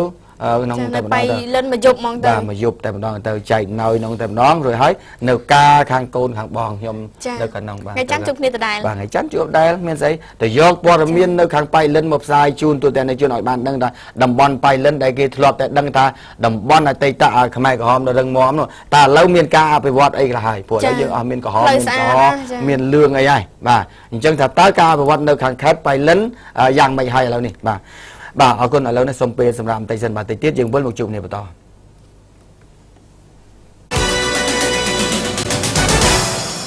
អរក៏បានដែរហើយគាត់បានតបមកវិញតាក់ទងថាការប្រមាថពីស្ត្រីម្នាក់នៅក្នុងឡានប៉ុន្តែឥឡូវនេះសាកសីដែលគេបានឃើញព្រឹត្តិការណ៍ជាក់ស្ដែងនៅទីនោះបានចូលខ្លួនបំភ្លឺតាមទូរស័ព្ទមកមិញប្រាប់មកហងមាសថាលោកវិធីតាមពិតទៅប្រជាពលរដ្ឋទុកចិត្តនិងពេញចិត្តជាមួយហងមាសដែលនិយាយរឿងពិតហើយផ្ដល់ឱកាសឲ្យសម្លេងប្រជាពលរដ្ឋនិយាយការពិតនៅក្នុងនេះដោយមិនគិតថ្លៃបាទឥឡូវគាត់សុំបំភ្លឺប្រាប់តបវិញថាមិនមែនជាការឆ្លើយឆ្លងអាយ៉ៃទេប៉ុន្តែនិយាយអីសុំឲ្យនិយាយពិតកុំឲ្យនិយាយតែខ្លួនឯងល្អហើយគេអាក្រក់បាទប៉ុន្តែសូមបង្ហាញពីការពិតធម្មតាមនុស្សម្នាក់ៗគ្មានណាមួយចង់ឲ្យមានហេតុការណ៍កើតឡើងចឹងទេឥឡូវមិញសាកសីដែលបានឃើញហេតុការណ៍ការគ្រោះថ្នាក់ចរាចរណ៍ដ៏តិចតួចមួយនៅចំណុចការ៉ាសាំងស្តុបស្តុបស្ថានទូតចិន បាទឋានទូតចិនគាត់ប្រាប់ថាយើងត្រូវតែនិយាយអំពីខុសនឹងត្រូវហើយយើងក៏មិនប្រកាន់ថាជាតិសាសន៍គេឬគឺជាតិសាសន៍យើងទេប៉ុន្តែនិយាយត្រូវនឹងខុសជាមួយគ្នានឹងផ្លូវច្បាប់បាទហើយក៏មិនមែនកំណត់ថាក្រុមស្បែកសល្អស្បែកខ្មៅអាក្រក់ស្បែកខ្មៅល្អស្បែកសអាក្រក់ទេបាទអត់សំណាញ់ប៉ុន្តែយើងនិយាយអំពីការពិតគាត់បានលើកឡើងថាតាមពិតទៅជនជាតិស្បែកខ្មៅនឹងគាត់ក៏គ្មានចង្អេងចង្អាងដែរនៅពេលដែលគ្រោះថ្នាក់កើតឡើងស្កូតបន្តិចនេះគាត់បើកទៅគឺតាមពិតគាត់អត់ដឹងខ្លួនគាត់ថាជាទៅប៉ះនឹងឡានរបស់ CRV នឹងទេបាទហើយដល់ពេលខាងភាគី CRV គាត់ទៅឲ្យឈប់រួចហើយទាញទ្វារឲ្យចុះបើកទ្វារណាឲ្យចុះប៉ុន្តែខាងភាគីជនបរទេសនោះគាត់ឆ្ងល់គាត់ថាអត់មានអីផងមិនក៏ឲ្យគាត់ចុះរឿងអីបាទដល់ពេលចូលមកបានដឹងថាគាត់មានប៉ាសកូតឡានខាងភាគី CRV បន្តិចបាទក្រោយពេលដឹងហើយគាត់ក៏ទៅជែកគ្នាតែគាត់ចេះតែភាសាអង់គ្លេសបាទនិយាយបាទចេះខ្មែរបាទប៉ុន្តែដោយសារតែពេលនោះព្រឹត្តិការណ៍ដែលកើតឡើងតិចតួចមែនប៉ុន្តែវាធ្វើឲ្យមានការកកស្ទះមានស្ត្រីម្នាក់ដែលខាងភាគី CRV និយាយនេះគឺមិនមែនជាប្រពន្ធមិនមែនជាសង្សារអីគាត់ទេគឺគាត់ជិះម៉ូតូស្កូពីដាច់ដោយឡែកទេចាជិះស្កូពីពីអ្នកបងប្អូនស្រីគាត់ជាអ្នកសាធារណជនដែលឈឺឆ្អាលគាត់ដឹងនឹងរឿងហ្នឹងបាទដល់ពេលឃើញអញ្ចឹងគាត់ទៅជួយនិយាយដល់ជួយនិយាយបែរជាទៅសង្ស័យថាគាត់ហ្នឹងជាខ្សែស្រឡាយខាងនេះទៅវិញប៉ុន្តែគាត់អត់មានចង់ចេតនាណាមួយទម្លាក់កំហុសទៅលើនរណាទេហើយគាត់ចង់និយាយប្រាប់ថាយើងពេលនោះក៏យើងមិនត្រូវប្រមាថការទៀនទៅលើគេដែរបាទគ្រោះថ្នាក់តិចតួចយើងអាចទៅជែកគ្នាបានហើយគាត់ថាមើលឃើញទស្សនវិជ្ជាចាក់ដែងអត់ឃើញជនបរទេសនឹងណាមួយដែលគាត់និយាយភាសាអាក្រក់ទៅលើខាងភាគីខាងរថយន្ត CRV ដែរប៉ុន្តែអ្វីដែលគាត់ហួសចិត្តគាត់គ្រាន់ថាអត់ដឹងបុកហើយឡានគាត់អត់ឃើញស្នាមទេតែស្នាមតែខាងឡាន CRV ហើយអញ្ចឹងគាត់ក៏បានសួរជាភាសាអង់គ្លេសអញ្ចឹងតែវិញតើគាត់ទៅធ្វើម៉េច What I do បាទអញ្ចឹងគាត់ទៅធ្វើយ៉ាងម៉េចបាទអញ្ចឹងដល់នៅពេលនោះគឺខាងភាគី CRV នេះគឺគាត់អត់ឲ្យចេញទៅណាទេដោយសារគាត់ថាជប់អាចទៅណាព្រោះនៅតំណែងស្រីចាប់ដល់ស្រាយគ្នាសិន ហើយគាត់ថាភាសាខាង CRV ថានៅតែទាគាត់300ហើយអ្នកចិត្តខាងថាអូយតិចតួចអញ្ចឹងទាម្លឹងនោះ ចាហួសហេតុពេកហើយកុំអាងជនបរទេសគាត់ស្រែកអញ្ចឹង ហ្នឹងហើយគាត់ថាអញ្ចឹងឯងនេះសាក់សីដែលនៅទីនោះគាត់បំភ្លឺអញ្ចឹងសូមខាងបងខាងភាគី CRV គឺលោកម៉ៅប៊ុនសុតបាទសូមជ្រាបដែលពួកខ្ញុំត្រូវការតែភាគីទាំងសងខាងអ្នកណាមួយគាត់ឃើញពិតគាត់ប្រាប់មិនខ្ញុំត្រូវតែយកពាក្យប្រជាពលរដ្ឋនោះមកប្រាប់ឡើងវិញជៀសវាងកុំឲ្យការចោទប្រកាន់ទៅលើម្ខាងបាទអញ្ចឹងគាត់និយាយជារួមគាត់ចង់បញ្ជាក់ប្រាប់ថាទី1ស្ត្រីដែលមកជួយនិយាយទៅខាងជនជាតិបែកខ្មៅមិនមែនជាសាច់ឈាមរបស់ជនជាតិបែកខ្មៅទេគឺគាត់ជិះម៉ូតូដាច់កន្លែងឯងគឺគាត់ឈឺឆ្អាលក្នុងសាច់រឿងហ្នឹងបាទហើយរហូតដល់ពេលខ្លះគម្រាមចង់លើកឡានលើកអីស្ទូចអីទៅណាបាត់ទៅបាទនេះជារឿងដែលគាត់បានមើលឃើញថាអញ្ចឹងបាទអញ្ចឹងមហាជនដែលឃើញនោះគាត់ចង់ឈឺឆ្អាលចង់ប្រាប់មកអញ្ចឹងហើយគាត់ក៏មិនមានរឿងអីថាខ្សែស្រឡាយជាមួយហងមាសដែរបាទតែគាត់ស្រឡាញ់ហងមាសរឿងមើលព័ត៌មានថាបើសិនពលរដ្ឋគាត់ផ្ដាំបញ្ញាថាម៉េចគាត់ផ្ដាំបញ្ញាតបទៅថាអញ្ចឹងបាទនេះខ្ញុំចង់ផ្ដាំបញ្ញាអញ្ចឹងបាទនេះចង់ជម្រាបជូនដែលការឆ្លើយតបតែនេះវារឿងវាចប់ទៅហើយចាប់អស់ហើយ$150យកទៅហើយរឿងនោះអត់មានអីតទៅទៀតទេប៉ុន្តែគ្រាន់តែមហាជនគាត់មើលហើយគាត់ជឿឆ្អាលចង់បន្ថែមថារឿងនឹងមិនចេះទេហើយភាគី CRV មនុស្សថាមូលហេតុដែលគាត់ថាចង់ហែកលុយមូលហេតុមកពីថៃអញ្ចេះមានអ្នកប្រមាថមានអីចាឥឡូវហ្នឹងឥឡូវគ្រប់បាទគ្រប់សាច់រឿងហ្នឹងគ្រប់បាទអញ្ចឹងប្រជាពលរដ្ឋរបស់យើងអាចយល់បានណាបាទអញ្ចឹងអត់បាច់ចាំអីវែងឆ្ងាយតទៀតទេបាទប៉ុណ្ណឹងបានណាចាបាទឥឡូវនេះមានមួយទៀតកាលពីម្សិលមិញថាដែលខ្ញុំអត់បានចូលធ្វើការថាមានស្ត្រីម្នាក់ដែលត្រូវបានតុលាការខេត្តក្រចេះបានអនុវត្តដីការឹបអូសទ្រព្យសម្បត្តិដោយចោទទៅលើខាងស្ត្រីម្នាក់ហ្នឹងថាជាអ្នកជំពាក់លុយជំពាក់កាក់អត់ព្រមសងបាទប៉ុន្តែពេលម្សិលមិញថាព័ត៌មានរបស់យើងនិយាយខាងភាសាខាងសមត្ថកិច្ចភាសាខាងភាគីខាងម្ចាស់បណ្ដឹងថាអ្នកស្រីដែលជាម្ចាស់ផ្ទះឈ្មោះអីទេឈ្មោះភីមុំបាទស្ត្រីដែលឈ្មោះភីមុំជាម្ចាស់ផ្ទះត្រូវបានគេរឹបអូសទ្រព្យសម្បត្តិហ្នឹងគាត់ត្រូវបានដែលផ្សាយម្សិលមិញថាគាត់ទៅជេរប្រមាថទៅលើសមត្ថកិច្ចបាននេះលោកស្រីភីមុំបាទភីមុំប៉ុន្តែម្សិលមិញនេះលោកស្រីភីមុំបានមកជួបខ្ញុំសូមធ្វើការបំភ្លឺតាក់ទងនឹងបញ្ហារឿងទាំងអស់នេះប៉ុន្តែទូទាំងជនឥឡូវស្ដាប់នៅភាសារបស់គាត់និយាយគាត់ថាអញ្ចេះនេះគាត់ពោចៅនេះពោចៅឯកូននេះបាទគាត់ថាតាមពិតទៅរឿងទាំងអស់នេះគឺអយុត្តិធម៌សម្រាប់ផ្ទះគាត់ណាគាត់មិនបានជាពាក់លុយជាពាក់កាក់ទេប៉ុន្តែរឿងរ៉ាវទាំងអស់នេះដើមបណ្ដឹងគឺជាបងធေါ်ប្តីរបស់គាត់ដែលជាអ្នកដើមបណ្ដឹងប៉ុន្តែប្តីរបស់គាត់បានស្លាប់ទៅហើយកាលពីឆ្នាំ9ជាងឯណោះគាត់បានខ្ចីលុយដោយដាក់ប្លង់ផ្ទះហ្នឹងខ្ចីលុយ10000ហ្នឹងហើយទាំងគាត់ទាំងប្តីហ្នឹងខ្ចីលុយ$15000ដោយថាដាក់ប្លង់ផ្ទះប៉ុន្តែគាត់ថាលុយនោះលុយខ្យល់ណាខ្ញុំគាត់និយាយមកសាមញ្ញនិយាយអត់យល់បាទលុយនោះលុយខ្យល់គាត់ថាខ្ចីប៉ុន្តែលុយនោះអត់បានដល់ដៃអញ្ចឹងប៉ុន្តែភាគីខាងអ្នកដែលប្តឹងលោកស្រីភីមុំថាគាត់ហ្នឹងគឺបានជាពាក់លុយគាត់មែនប៉ុន្តែនៅក្នុងនេះលោកស្រីបានបញ្ជាក់ថាខ្ញុំមិនបានប្រមាថទៅលើសមត្ថកិច្ចទេតែខ្ញុំប្រមាថចំពោះមនុស្សមួយចំនួនដែលទៅអនុវត្តពេលនោះទៅរើសទ្រព្យសម្បត្តិរបស់គាត់នៅក្នុងផ្ទះដែលសុទ្ធតែភាគីអ្នកដើមបណ្ដឹងបាទភាគីអ្នកដើមហ្នឹងអ្នកទៅរើសផ្ទះរបស់គាត់មិនមែនសមត្ថកិច្ចអ្នករើទេសមត្ថកិច្ចគេអនុវត្តដីកាត្រូវហើយគេអនុវត្តដីកាប៉ុន្តែចង់និយាយថាអ្នកដែលចូលទៅក្នុងផ្ទះរបស់គាត់សិតតែអ្នកភាគីខាងដើមបណ្ដឹងដែលទៅរើរបស់ចេញពួកអីវ៉ាន់ឥឡូវរើចេញអស់ហើយពួកតាមពិតទៅឡានរបស់គាត់មានឡាន Ford មួយក៏ត្រូវបានសមត្ថកិច្ចតុលាការរឹបអូសយកទុកហើយសាច់ហើយបាទឥឡូវម្ដងនេះគឺអនុវត្តដីកាម្សិលមិញនេះគឺរឹបអូសតាំងពីរបស់លក់ដូររបស់គាត់យកទៅទៀតហើយលោកស្រីថាគាត់ប្រមាថនេះមិនមែនប្រមាថទៅសមត្ថកិច្ចទេប្រមាថទៅលើអ្នកដែលចូលទៅនឹងសិតតែបងប្អូនរបស់ខាងម្ចាស់បណ្ដឹងហើយគាត់ថាប្រយ័ត្នតែរបស់របរទ្រព្យសម្បត្តិទាំងអស់ហ្នឹងយកទៅដល់ដាក់នៅសមត្ថកិច្ចស្រាប់តែរើសទៅស្រាប់តែមានគ្រឿងញៀននៅក្នុងហ្នឹងអ្នកឯងទៅទទួលក៏ត្រូវយកគ្រឿងញៀនទៅចោតប្រកាន់លើគាត់អ្នកឯងទៅតែរឿងគាត់ថាអញ្ចឹងណាចាគាត់កាត់ពីខ្លួនគាត់ហើយគាត់ថាទ្រព្យសម្បត្តិរបស់គាត់គឺនៅដដែលអត់អាចប៉ះពាល់បាន យកទៅក៏យកប៉ុន្តែយកតែបាត់បង់គាត់ថាអញ្ចឹងបាទនេះដែលគាត់ជើងអល់នេះបាទតែយ៉ាងណាក៏ដោយខ្ញុំមិនបានជ្រាបស៊ីជម្រៅថាតើរឿងនេះយ៉ាងម៉េចទេពីព្រោះភាគីខាងភាគីខាងដើមមិនដឹងគាត់ថាប្លង់ផ្ទះហ្នឹងគឺនៅដៃរបស់គាត់អស់ហើយបាទឥឡូវនេះខ្ញុំឆ្ងល់នេះថាចុះបើយើងសងគេហេតុអីបានជាប្លង់ផ្ទះនៅដៃគេវានៅចំណុចទៅហ្នឹងអញ្ចឹងឥឡូវនេះខ្ញុំប្រហែលជានឹងត្រូវឲ្យខាងក្រមការងាររបស់យើងបង្កើនការយកព័ត៌មានឲ្យលម្អិតថែមទៀតជៀសវាងកុំឲ្យថាអ្នកដែលត្រូវរឹបអូសដោយដីការឹបអូសទ្រព្យសម្បត្តិហើយវាអយុត្តិធម៌ប៉ុន្តែយើងក៏ត្រូវដឹងតែភាគីខាងដើមមិនដឹងដែរព្រោះច្បាស់ជាភាគីដើមមិនដឹងគេមានឯកសារអីគ្រប់គ្រាន់ហើយថាវាមានអីកាត់អត់កំបាំងនៅពីក្រោយហើយបានជាប្លង់ផ្ទះនៅដៃគេចាបាទប្លង់ផ្ទះនៅដៃគេបាទអញ្ចឹងខ្ញុំក៏មិនហ៊ានថាអ្នកណាខុសណាត្រូវដែរបាទព្រោះខ្ញុំបានត្រឹមតែមកលើកហេតុផលខាងនេះគាត់និយាយអញ្ចេះខាងនោះគាត់និយាយចុះបាទដូចជាបងសៃភីមុំគាត់មកបង្ហាញខ្ញុំតែមានដីកាមានសេចក្តីសម្រេចពីអូតូមានពីកម្ពុជាអីចឹងមកបាទពីកម្ពុជាអីចឹងមកឲ្យរក្សានៅការសងលុយនឹង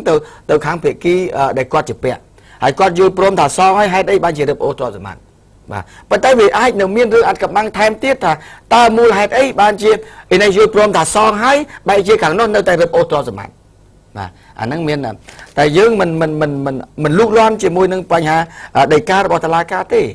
យើងគ្រាន់តែចង់ដឹងពីហេតុផលពិតតែប៉ុណ្ណោះបាទនេះគាត់ចង់បង្ហាញថាលុយគាត់ជាពាក់ 10000 អញ្ចឹងគាត់មានសាយដើម្បីឲ្យទៅយកភ្លាមក៏បានដែរបាទប៉ុន្តែយើងចង់ដឹងឆ្ងល់ដែរថាចុះហេតុអីលុយគេជាពាក់ 10000 គេឲ្យហើយបែរជាភាគីមកខាងនោះអត់ព្រមទៅយកអាហ្នឹងវាសិតតែមានមូលហេតុបាទបើមិនមានមូលហេតុក៏មានតែប៉ែតហេតុដែរហើយលោកថាសងមិនទាន់គ្រប់ទឹកលុយហ្នឹងអត់ទេរឿងនេះទោះបីគាត់មកបំភ្លឺដល់កន្លែងខ្ញុំបញ្ជាក់ប្រាប់ខ្ញុំក៏នៅមានការសង្ស័យថាវានៅមានអត្ថកម្បាំងខ្លះទៀតខ្ញុំបានប្រាប់គាត់ហើយខ្ញុំថាបងស្រីសុំនិយាយការពិតទោះបីបងខុសឬក៏ត្រូវបងនិយាយរឿងពិតជាមួយខ្ញុំឲ្យអស់ដើម្បីឲ្យខ្ញុំនិយាយពន្យល់ទៅគេយល់បាទពីមុនដំបូងគាត់ប្រាប់ថានិយាយដំបូងគាត់ថាគាត់ខ្ចីលុយ15000ដើម្បីរកស៊ីrồiហើយគាត់តម្កល់ប្លង់ផ្ទះកាលពីប្តីគាត់នៅរស់តាំងពីប្តីនៅរស់ម្លេះបាទប្តីនៅរស់ក៏ប្តីរបស់គាត់ទៅជាប្អូនធររបស់ម្ចាស់បណ្ដឹងចាវាចេះអញ្ចឹងដល់ពេលគាត់និយាយមកទៀតវាទៅជារឿងមើលទៅវាស្មុគស្មាញខ្ញុំពិបាកយល់ដែរដោយខ្ញុំអត់យល់អញ្ចឹងខ្ញុំមិនដឹងបញ្យល់បងប្អូនប្រជាពលរដ្ឋដែលកំពុងតែទស្សនានេះរឿងម៉េចព្រោះរឿងហ្នឹងវាអាចពាក់ព័ន្ធនឹងរឿងបងប្អូនពលរដ្ឋខ្លះទៀតដែលគាត់កំពុងតែជាប់បណ្ដឹងអញ្ចឹងដែរបាទព្រោះឥឡូវយើងសូមយើងទៅលើកហេតុទាំងសងលើកហេតុផលទាំងសងខាងអ្នកខ្លះមកដល់ថានេះយំសោកពីរឿងនៃការរឹបអូសជាមួយជុំពីសូមជួយផងដល់ពេលទីបំផុតក្រុមការងារខ្ញុំចុះទៅដល់ជាពាក់លុយគេមែនអត់ព្រមសងបាទហើយខ្ញុំជួយមិនឥឡូវអញ្ចឹងប៉ុន្តែទី2មានអ្នកខ្លះគ្នាអយុត្តិធម៌មែន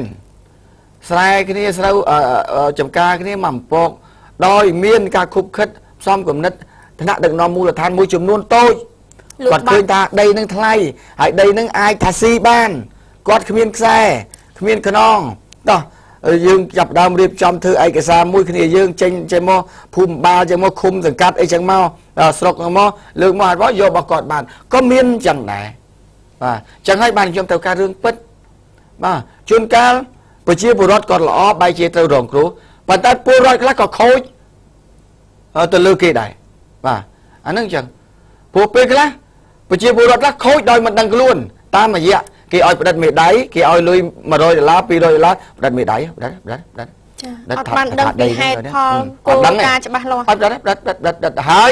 គេយកមេដៃហ្នឹងទៅប្តឹងថាណែប្រជាពលរដ្ឋតវ៉ារឿងដីរបស់ប្រជាពលរដ្ឋដែរបើពេលបាននោះតែម្នាក់តែយកប្រជាពលរដ្ឋធ្វើជារនាំងចាធ្វើជាឧបករណ៍រងបាទវាមានអញ្ចឹងបាទអញ្ចឹងវាមានត្រីខ្លះខូចត្រីខ្លះល្អប៉ុន្តែវាខូចមានតិចពលរដ្ឋខ្លះខូចពលរដ្ឋខ្លះក៏ល្អអញ្ចឹងអាល្អហើយអាក្រក់នឹងនៅជាមួយគ្នាអាក្រក់ចាបាទអញ្ចឹងខ្ញុំប្រញាប់ថាវាខ្លាចនិយាយខាងនោះគឺមានឯកសារដែរខាងនេះមានឯកសារដែរចុះហេតុអីបានតឡាការមួយកាត់ក្តីចេះឡាការមួយទៀតកាត់ក្តីចុះបាទអានឹងសិតតែយោងឯកសារយោងបាទអញ្ចឹងតើតែយើងយកមកទាំងសងខាងដើម្បីពន្យល់ថាមូលហេតុអីបានអូតូចេញអញ្ចឹង មូលហេតុអីបានជាកពូលចេញអញ្ចឹងអាហ្នឹងវាទៅពយល់ឲ្យដឹងបាទបើជាតែនិយាយមកកណាត់បងប្អូនពលរដ្ឋរបស់យើងអត់យល់និយាយមករឿងបើលេងពាក់កដាលទៅប្រជាពលរដ្ឋអត់ដឹងខ្សាច់រឿងដូចយើងមើលកុនដែរចាត្រូវតែមើលពីដើមទៅជាវែងបាទអញ្ចឹងចង់រំលឹករឿងហ្នឹងបន្តិចហើយបើសិនជារឿងនេះបញ្ជាក់លក្ខយ៉ាងណាទៀតខ្ញុំក្រុមការងាររបស់ខ្ញុំនៅកញ្ចេះនឹងបន្តធ្វើសម្ភាសទាំងសងខាងបាទសងខាងអត់ម្ដងនេះអត់និយាយក្រោយទៀតបើសិនជាទៅការសម្ភាសទាំងសងខាងឲ្យភាគីកនឹងភាគីខណោះកថាម៉េចខថាម៉េចមកនិយាយមកចាមកស្ដាប់មកហើយចាំមកឲ្យជារដ្ឋគាត់ធ្វើការមើលទាំងអស់គ្នារួចហើយធ្វើការពិចារណាទាំងអស់គ្នាបាទអញ្ចឹងបន្តទៅទៀតចាក្បោះក្បាយនៅខាងលោករដ្ឋាភិបាលអរគុណឥឡូវដល់ពេលនាងខ្ញុំម្ដងហើយចារថយន្តបុកម៉ូតូសង$30ទារលុយអាប់$5មកវិញចាបរិមម្នាក់ជិះរថយន្ត Lexus 407ទៅបុកម៉ូតូឆ្លងផ្លូវជិតផុតបណ្ដាលឲ្យរងរបួសស្រាលនិងបែកក្បាំងម៉ូតូសង$30ប៉ុន្តែសុំលុយអាប់$5វិញយកទៅផ្សារជើងកាងរថយន្តគ្រោះថ្នាក់នេះកើតឡើងកាលពីវេលាម៉ោង 10 យប់ថ្ងៃទី 8 ខែឧសភាត្រង់ចំណុចរង្វង់មូលគួយកាណូងផ្លូវលេខ47កែង70សង្កាត់ស្រះចកខណ្ឌដូនពេញសាកសីឃើញហេតុការណ៍បានដឹងថារថយន្តបង្កងម៉ាក Lexus 407ពណ៌ស្ករបើកបរដោយបរិះម្នាក់តាមផ្លូវលេខ77ពីត្បូងទៅជើងចំណែកឯម៉ូតូ C125 ពណ៌ខ្មៅជិះគ្នា3នាក់ជិះតាមផ្លូវលេខ70ពីលិចទៅកើតខណៈមកដល់ចំណុចខាងលើម៉ូតូជិះឆ្លងចិត្តផុតទៅហើយស្រាប់តែអ្នកបើកបររថយន្តមានជាតិស្រវឹងបានបើកទៅបុកម៉ូតូធ្វើឲ្យខ្ទាតអ្នកបើកម៉ូតូរងរបួសស្រាលទាំង3នាក់និងបែកក្បាំងម៉ូតូចំហៀងខាងស្ដាំចំណែកឯរថយន្តដាច់ជើងកាងក្រោមបន្តិចក្រោយពេលកាត់ហេតុភាគីទាំងពីរបានធ្វើការចរចាគ្នាជនរងគ្រោះជាអ្នកជិះម៉ូតូដែលរលាត់ដៃរលាត់ជើងតិចតួចបែកក្បាំងម៉ូតូបានទាមទារសំណង$30ប៉ុន្តែអ្នកបើកបររថយន្តមិនព្រមសងទេត្រូវបានអ្នកជិះម៉ូតូនិងអ្នកឃើញហេតុការណ៍និយាយថាបើមិនសងទេនឹងឲ្យសមត្ថកិច្ចយកទៅដោះស្រាយនៅខណ្ឌហើយឲ្យវាស់ជាតិអាល់កុលទៀតទើបបរិះនោះព្រមសង$20តែម្ចាស់ម៉ូតូមិនព្រមធ្វើឲ្យអ្នកចាំរួមមើលនឹងជួយនិយាយថាមានដល់ទៅ Lexus 407ជិះប៉ុណ្ណឹងហើយចាគ្រាន់តែ$30ក៏មិនអោយដែរចាពេលឮដូច្នោះអ្នកបើកបររថយន្តបានប្រាប់ថាកុំឃើញជិះ Lexus ប្រាក់ខែតែ$40,000ទេខ្ញុំ$10,000មកហ្នឹងបើអញ្ចឹងបើករថយន្តប្រាប់ថាគាត់នឹងសង$30ប៉ុន្តែអាប់ឲ្យគាត់$5វិញទុកផ្សារកាងរថយន្តតែអ្នកជិះម៉ូតូនឹងមិនព្រមអាប់ហើយអ្នកចាំរួមមើលនឹងបាននិយាយបន្ថែមទៀតថាបរោះបន្ថែមម្នាក់មួយម៉ាត់ទៅថា$5នេះអាប់ធ្វើស្អីទេចាដាច់ហ្មងទៅចាបរោះនោះគឺបង្ខំចិត្តឲ្យទាំងមុខកម្ៅចាហើយក៏បើករថយន្តចេញទៅបាត់ទៅពូខ្ញុំជិះលុយស៊ីទៅយ៉ាងដែរនិយាយគាត់ហើយអ្នកនោះគាត់ថាជិះដល់លុយស៊ីថ្មីចាយគាត់$30ឲ្យអាប់ទៀតណាហើយដល់គាត់ឆ្លើយតបវិញថាចូលមកប្រាក់ខែ$40,000ហ្នឹងតែនេះគាត់ឆ្លើយចំនួនហ្នឹងចុះមកលេងគាត់ថាលុយស៊ីមិនតែលុយស៊ីខ្ញុំខ្ចីគេណាគាត់ថាព្រមប្រាប់អញ្ចឹងបានគេយល់ព្រមព្រោះឯងតែថាខ្ញុំលុយស៊ីមិនតែលុយស៊ីខ្ញុំខ្ចីគេទេសុំយកប៉ុណ្ណឹងទៅខ្ញុំខៃខាត់កុំអីរួចខ្លួនបាត់បើនិយាយតែប៉ុណ្ណឹងទៅហើយខាងនោះអនុញ្ញាតឲ្យចានិយាយរឿងអញ្ចឹងលោករដ្ឋាអ្នកណាគេដេញថាជិះ Lexus ហើយគេបុកទា50បានធីបស្រីនោះនៅខាងខណ្ឌតែពួកម៉ាក់គាត់ទេដល់ណាទេនិយាយលេងសើចអីតាមពិតទៅកុំឃើញថាLexus លុយល្អម៉ូតូល្អថាគាត់នឹងជាអ្នកមាននោះជួនកាលពេលខ្លះជួលគេជិះក៏មាន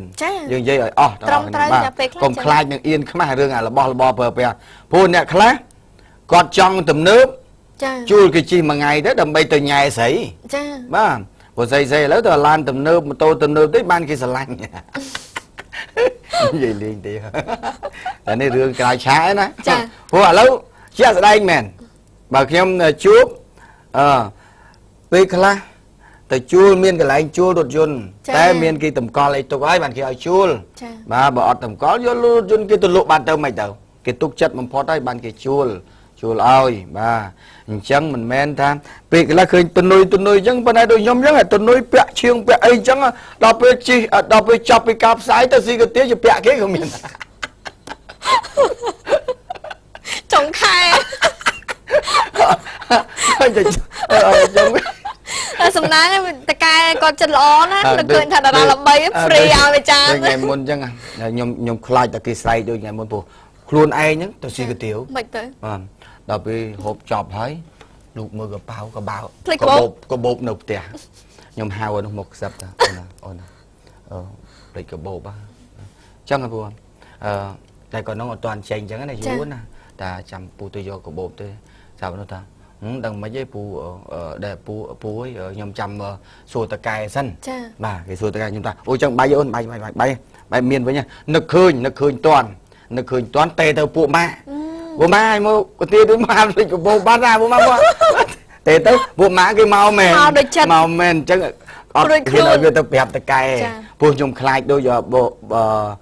តកែម្នាក់ដែរគាត់ខាងតកែដឹកដីខ្ញុំគាត់តែបាច់ប្រាប់ឈ្មោះឯងមិនក៏នងក៏ទាវសាច់ច្រាំនៅយើង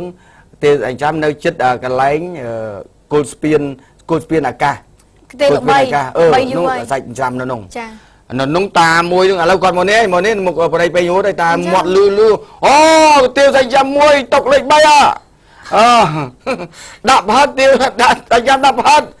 ຕົកលេខ4ចា ដល់ពេលមួយនោះគាត់តកែកាប់ដីតកែឡានកាប់ដីអណ្ដៅដីដល់ពេលទៅហូបគាត់ភ្លេចកាបូបចឹងដែរគាត់ដល់ពេលអញ្ចឹងគាត់ហូបហើយហៅអត់ទេហៅអ្នករត់តុកចារត់តុកដល់តាអូនភ្លេចកាបូបបាទអូនចាំថ្ងៃតិចអ៊ំមកណាចាំតិចទៀតអានោះបាទចាប់តាប្រាប់ទៅខ្សឹបប្រាប់តាដែលគាត់ភ្លេចកាបូបនៅផ្ទះចាអញ្ចឹងគាត់ថាចាំថ្ងៃតិចបានមកគាត់លេងពួយទៅអូຕົកលេខ5ភ្លេចកាបូបនៅផ្ទះគេមានមកលាន់ ជាពាក់មួយគាត់ភ្លេចកាបូបនៅផ្ទះខ្ញុំឡាញចឹងចឹងបានថាចឹងបានតែហៅមកខ្សឹបចំប៉ះមីក្រូ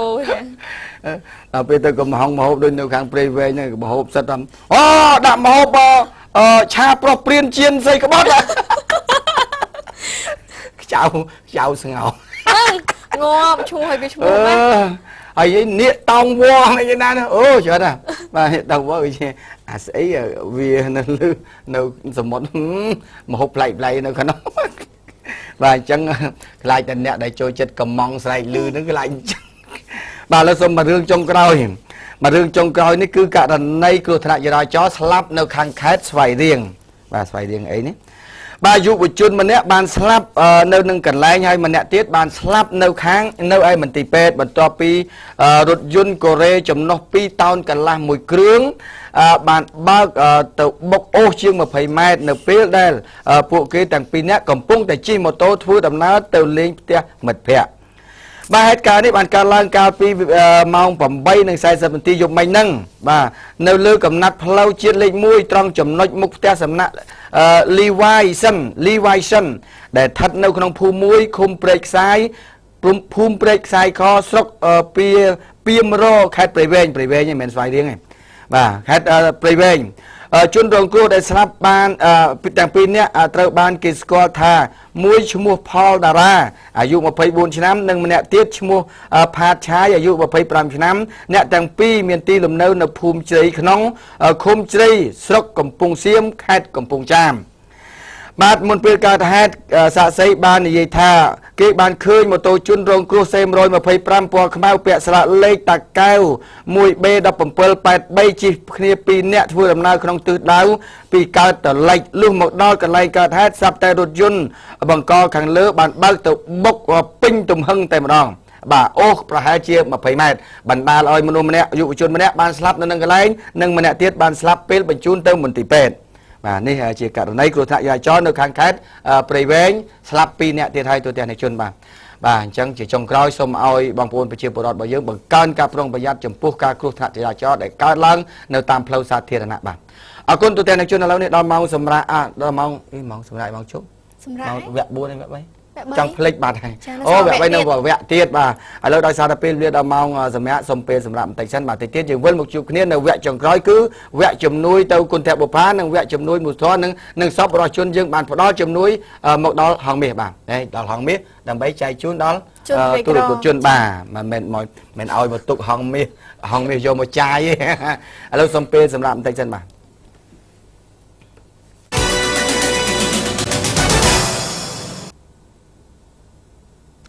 Bà dương vân một chục niên ở vẽ trong cõi bà. Vẽ trong cõi rừng dương này đấy mấy rạp thà nó ngày rừng được soi chớn bàn tay đợi sai dương vẽ chùm nuôi ở chun tàu mình tìm pet con thẹp bột phà nó bà bàn tay muốn nâng chùm điệp chun nơi chùm nuôi sông chun đầm năng bị xe sẵn đừng bị xe gì đấy mình đầm năng bị xe rừng sạch cài bà mối sạch bị xe rừng sạch cài bà mối tiết rừng bị xe cứ si sạch xe là nữa giờ trong rừng bật bà lên đi đầm năng bạch vào đây Svay rốt chỉ bần toàn bà đầm năng bạch vào đây bà niên khi nhom cho mua lên xây mông bàn vào đây Bạn bật vào đây Hộ bay vào đánh nè Bạn bật vào đây cho mua con sụp hẹ con sụp hẹ bà bật vào đây pê vào đây tấu si ca nâu mong đi nhà về tại chứ hay có tam bà dân bong ôn na ban khơi vào đây nhóm xôm chui chập đặt mô tô đúc tờ lót một tèo vinh mình chập đặt rôm nha dây lên xây mông còn biệt dây lên một nhóm bỏ lấy nhóm lên này mà bà lâu bong xây lên xây mông còn thả bắt vào đây có một con sập hẹ bắt từ pê này còn một hộp cá nấu nấu mong đi ra là cao bị dục mình bắt giúp mình còn khai ta vào đây vùng viên tao tạm kia vùng viên ta tạm kia tập các kia bắt từ chân mà bong ôn ban cứ chui chắp bằng toàn đặt một tô đúc bơ tờ lọc một tèo thì mà đặt một tô đúc ảnh họ quạt nơi kháng công ta khám ao và cái lá cái bài này khi nhóm nâng chất tivi đây bà dây lê nha bong rồi bé ơi và pôn ro và ta mấy tàu ca mà đòn nắng cá cái cá si tụt prất mà vô bay lớn to thế này nè bà lớn chứ nhom bé bong liên dây tay cảnh lôi trên nó bong dây móng cảnh lôi ta quạt miền Pành Hà ấy cô thân ấy cả làng nâu cả na tận na ấy nè bà chụp a là chọt bạc can quạt thà rút tam nè nam vinh tam nè na ấy cùng chạy chọt bạc can bong rồi phẹt nhóm mu mà quạt thầu bong ôn nhom này vừa lúc được thi quạt thọp chà nhâm ca tầm vinh đào tam kia đó té kia chà ngày muốn làm về trên bị ca cái gì nè một tẹt nhóm mình một bằng được bùn bà một tam plum đi vốn vào chừng mốt sập ta ọt bót kịch chừng tốt lẹ ta đo về này đi chết khen cái đá mình nâng ta ôi tao khen cái đá tẹt nên chứ lắm đào về từ bè bột pun thà ai nhớ du đội xa ta viên plum từ nó chết khen cái đá bán people đâu và cùng man people và tay cái chui om với mặt cái phồng như ăn cay rồi ấy nè bong sụp hẹ bong con sụp hẹ bột pun ro ná con ruồi bà rom mê mấy nhom dây lên sao vậy khá đâu bộ tầm năng bắt vào đây mình thòm na thế bắt vào đây hạ bị đôi triệu bắt miệt bịch đọc mà phê cái lối chứ bắt tẹo bay buôn là về nhặt đồ đấy mặt vào đấy bắt vào buôn là nâng đồ tập tẹo là anh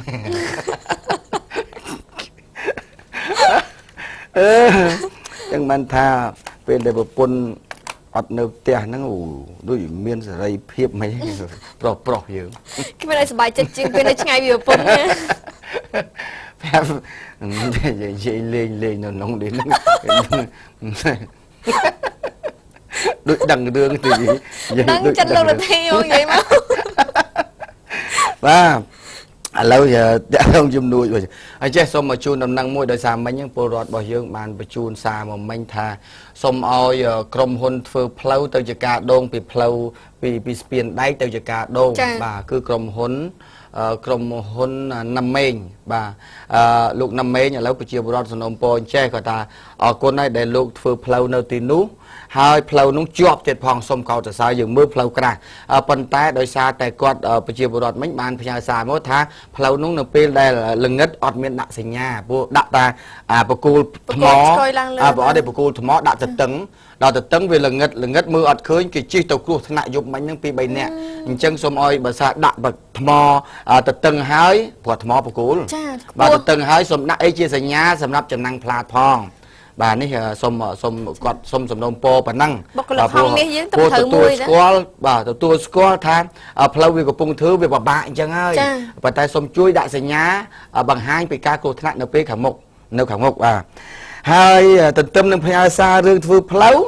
មានក្រុមហ៊ុនធ្វើផ្លូវមួយចំនួនផ្ញើសារមកហងមាសដែរថាសូមឲ្យលោកធីជួយផ្ដល់សារនេះទៅសាលាក្រុងផងចា៎បាទមិនដឹងជាសាលាក្រុងបានជ្រាបឬអត់ទេគាត់ថាចេះគាត់បានទទួលសិទ្ធិធ្វើផ្លូវចាក់បេតុងប៉ុន្តែទៅពេលចាក់ហើយបានមកកណាត់ដូចថាកំណត់ថាធ្វើប្រមាណ%ទៅបើកលុយនៅសាលាក្រុងប្រមាណ%អញ្ចឹងណាប៉ុន្តែដល់ពេលធ្វើហើយទៅបើកពិបាក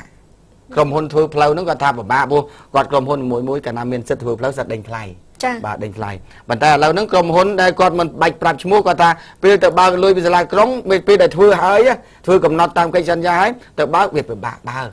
បាទទៅ10 ដងបាន1 ដងគាត់ថាអញ្ចឹងបើថាពិបាកវិញមកបើកពីខ្ញុំសញ្ញេឲ្យទៅបើកនៅធនាគារនៅប៉ាគីស្ថានឡើយហ្នឹង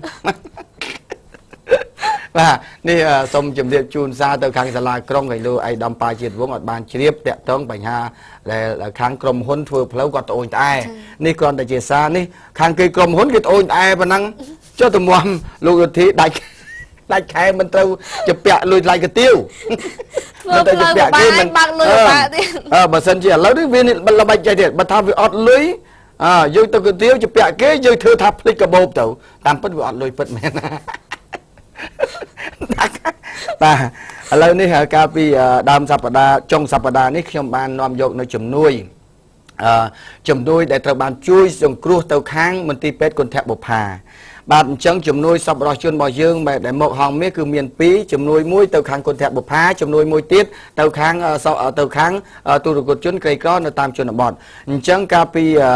ពីថ្ងៃប្រហោះខ្ញុំបានយកជំនួយដែលសប្បុរសជនយើងផ្ដល់តាមរយៈហងមាសហ្នឹងគឺទៅដល់នោះគឺគេមានទូរស័ព្ទបន្ថែមដើម្បីឲ្យជំនួយថែមទៀតនៅទៅដល់នោះទៅអូតាឥឡូវយកមកខ្លួនឯងមកទៅចឹងវាគេជួយអញ្ចឹងខ្ញុំសាប់ជាទូទៅមួយសប្តាហ៍ឲ្យម្ដងមួយសប្តាហ៍ឲ្យម្ដងទោះបីតិចក៏ដោយច្រើនក៏ដោយបាទតែលុយដែលខ្ញុំបានយកទៅកាលពីថ្ងៃប្រហោះនេះគឺមានថវិកាប្រាក់រៀលមានចំនួនគឺញឹកនឹងស្អីទេព្រោះដាក់គេឲ្យមកញាត់ដាក់មកញាត់អញ្ចឹងឲ្យគ្រូពេទ្យមើលទៅដល់ពេទ្យគាត់ថាមើលលោកអ្នកគ្រូជួយរាប់ខ្ញុំហៅតាំងអនុប្រធានពេទ្យមកទៀតមកជួយរាប់លុយបាទសរុបទាំងអស់លុយខ្មែរលុយរៀលហ្នឹងបានជាង3 លានរៀលបាទជាង3 លានរៀលហើយនឹងថវិកាជាប្រាក់ដុល្លារនោះបានចំនួន$801 $801 បាទអត់បានគ្រប់$1ក៏អត់បាត់ដែរអត់បាត់ទេត្រូវតែនាំតែ100រៀលក៏អត់បាត់ដែរគឺត្រូវនាំទៅដល់ខ្ញុំអរគុណចំពោះប្រជាពលរដ្ឋរបស់យើងឥឡូវនេះហាក់បីដូចជាខ្មែរជួយខ្មែរហើយបាទឥឡូវខ្ញុំចង់បញ្ជាក់ថាណែគេបរទេសសោះគេចេះអាណិតអាសូរខ្មែរវិញអង្គាសប្រាក់គ្រានៅឯបរទេសមកជួយកូនខ្មែរណែនៅមន្ទីរពេទ្យគន្ធបុប្ផាមន្ទីរពេទ្យគន្ធបុប្ផាសប្តាហ៍នេះគឺមានចំនួន5ទីតាំងបាទដែលចំណាយថវិកាបើតាមលោកវិជ្ជបណ្ឌិតនៅទីនោះបានបញ្ជាក់ថាចំណាយថវិកាក្នុងមួយថ្ងៃ$120,000បាទ5ទីតាំងហ្នឹងបាទ5ទីតាំងហ្នឹងមួយថ្ងៃ$120,000អញ្ចឹងការទ្រទ្រង់សម្រាប់មន្ទីរពេទ្យគន្ធបុប្ផាគឺធំធេងហើយធំធេងប៉ុណ្ណឹងប៉ុន្តែវាជួយប្រជាពលរដ្ឋរបស់យើងទូទាំងប្រទេសកូនអ្នកក្រីក្រទៅទីនោះព្យាបាលដោយអត់គិតលុយហើយស័ក្តិសិទ្ធិទៀតផងចាហើយដុកទ័រ Richard គាត់ជាជនជាតិស្វីសទេហេតុអីបានជាគាត់ស្រឡាញ់ខ្មែរមែននេះគាត់រងឯងបាទគាត់មកទទួលខ្ញុំនឹងហើយនឹងដុកទ័ររងអីហ្នឹងនៅមកជួបគ្នានឹងទាំងអស់ហើយគាត់បញ្យល់អំពីការចំណាយកន្លងមកហ្នឹងគឺចំណាយក្នុងមួយឆ្នាំប្រមាណជា$40 លានបាទ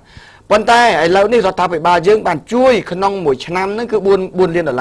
ហើយស្វីសជួយក្នុងមួយឆ្នាំ$4 លានប៉ុន្តែវាមិនគ្រប់គ្រាន់ទេដោយសារការចំណាយខ្ពស់សម្រាប់មន្ទីរពេទ្យគន្ធបុប្ផាអញ្ចឹងឥឡូវលោក មេដុកទ័រលោកប្រធានដុកទ័រហ្នឹងលោកដុកទ័រ Richard ហ្នឹងគាត់ជាជនជាតិស្វីសគាត់ទៅរៃអង្គាសនៅឯក្រៅប្រទេសនោះគាត់របៀបលេងហ្គីតា ចា លេងភ្លេងដើម្បីប្រមូលមូលនិធិទាំងអស់ហ្នឹងមកជួយខ្មែរហើយជួយជាពិសេសក្នុងទីពេទ្យហើយដូចជាម្សិលមិញចឹងដែរឃើញខាងកាកបាទក្រហមកម្ពុជាបាទនៅពេលដែលរៃអង្គាសជាប្រាក់មូលនិធិរបស់ប្រជាពលរដ្ឋឬក៏អ្នកថ្នាក់ដឹកនាំនឹងខាងអង្គការមួយចំនួនហ្នឹងបានថវិកាជាង14 លានដុល្លាររំលែក1 លានដុល្លារមកខាងមន្ទីរពេទ្យគន្ធបាលបាទឥឡូវប្រជាពលរដ្ឋរបស់យើងខ្ញុំឃើញនៅតាមបណ្ដាខេត្តក្រុងមួយចំនួនគាត់ដាក់មេក្រូនៅតាមផ្សារតាមភូមិរៃអង្គាសគ្នាជាបន្តបន្ទាប់ដើម្បីជួយមកដល់មន្ទីរពេទ្យគន្ធបុប្ផាបាទអញ្ចឹងខ្ញុំមូលនិធិដែលខ្ញុំបានប្រមូលបាននេះគឺយើងនឹងបញ្ជូនទៅជាប្រចាំសប្តាហ៍តែទោះបីតិចក្តីច្រើនក្តីពួកខ្ញុំអត់រៀនទុកយូរទេបាទប្រមូលមកបានមកទឹកបានទៅតែមូលនិធិផ្សេងទៀតដែលសម្រាប់ជនក្រីក្រនៅតាមជនបទផ្សេងទៅបាទជាក់ស្ដែងដូចនេះអាប៊ូថាឡេសគាត់រស់នៅសហរដ្ឋអាមេរិកដែលខ្មែរជនជាតិខ្មែរអ៊ីស្លាមគាត់ឧបត្ថម្ភចំនួន$130ខ្មែរអ៊ីស្លាមនៅអាមេរិកបាទខ្មែរអ៊ីស្លាមនៅអាមេរិកហើយលោកគុំស៊ីលិនបាទ$30លោកហ៊ីងអនបាទបាទ$50រ៉ូអាណារីម៉ាស់$50សេនអ៊ីសេត$20បងច័ន្ទ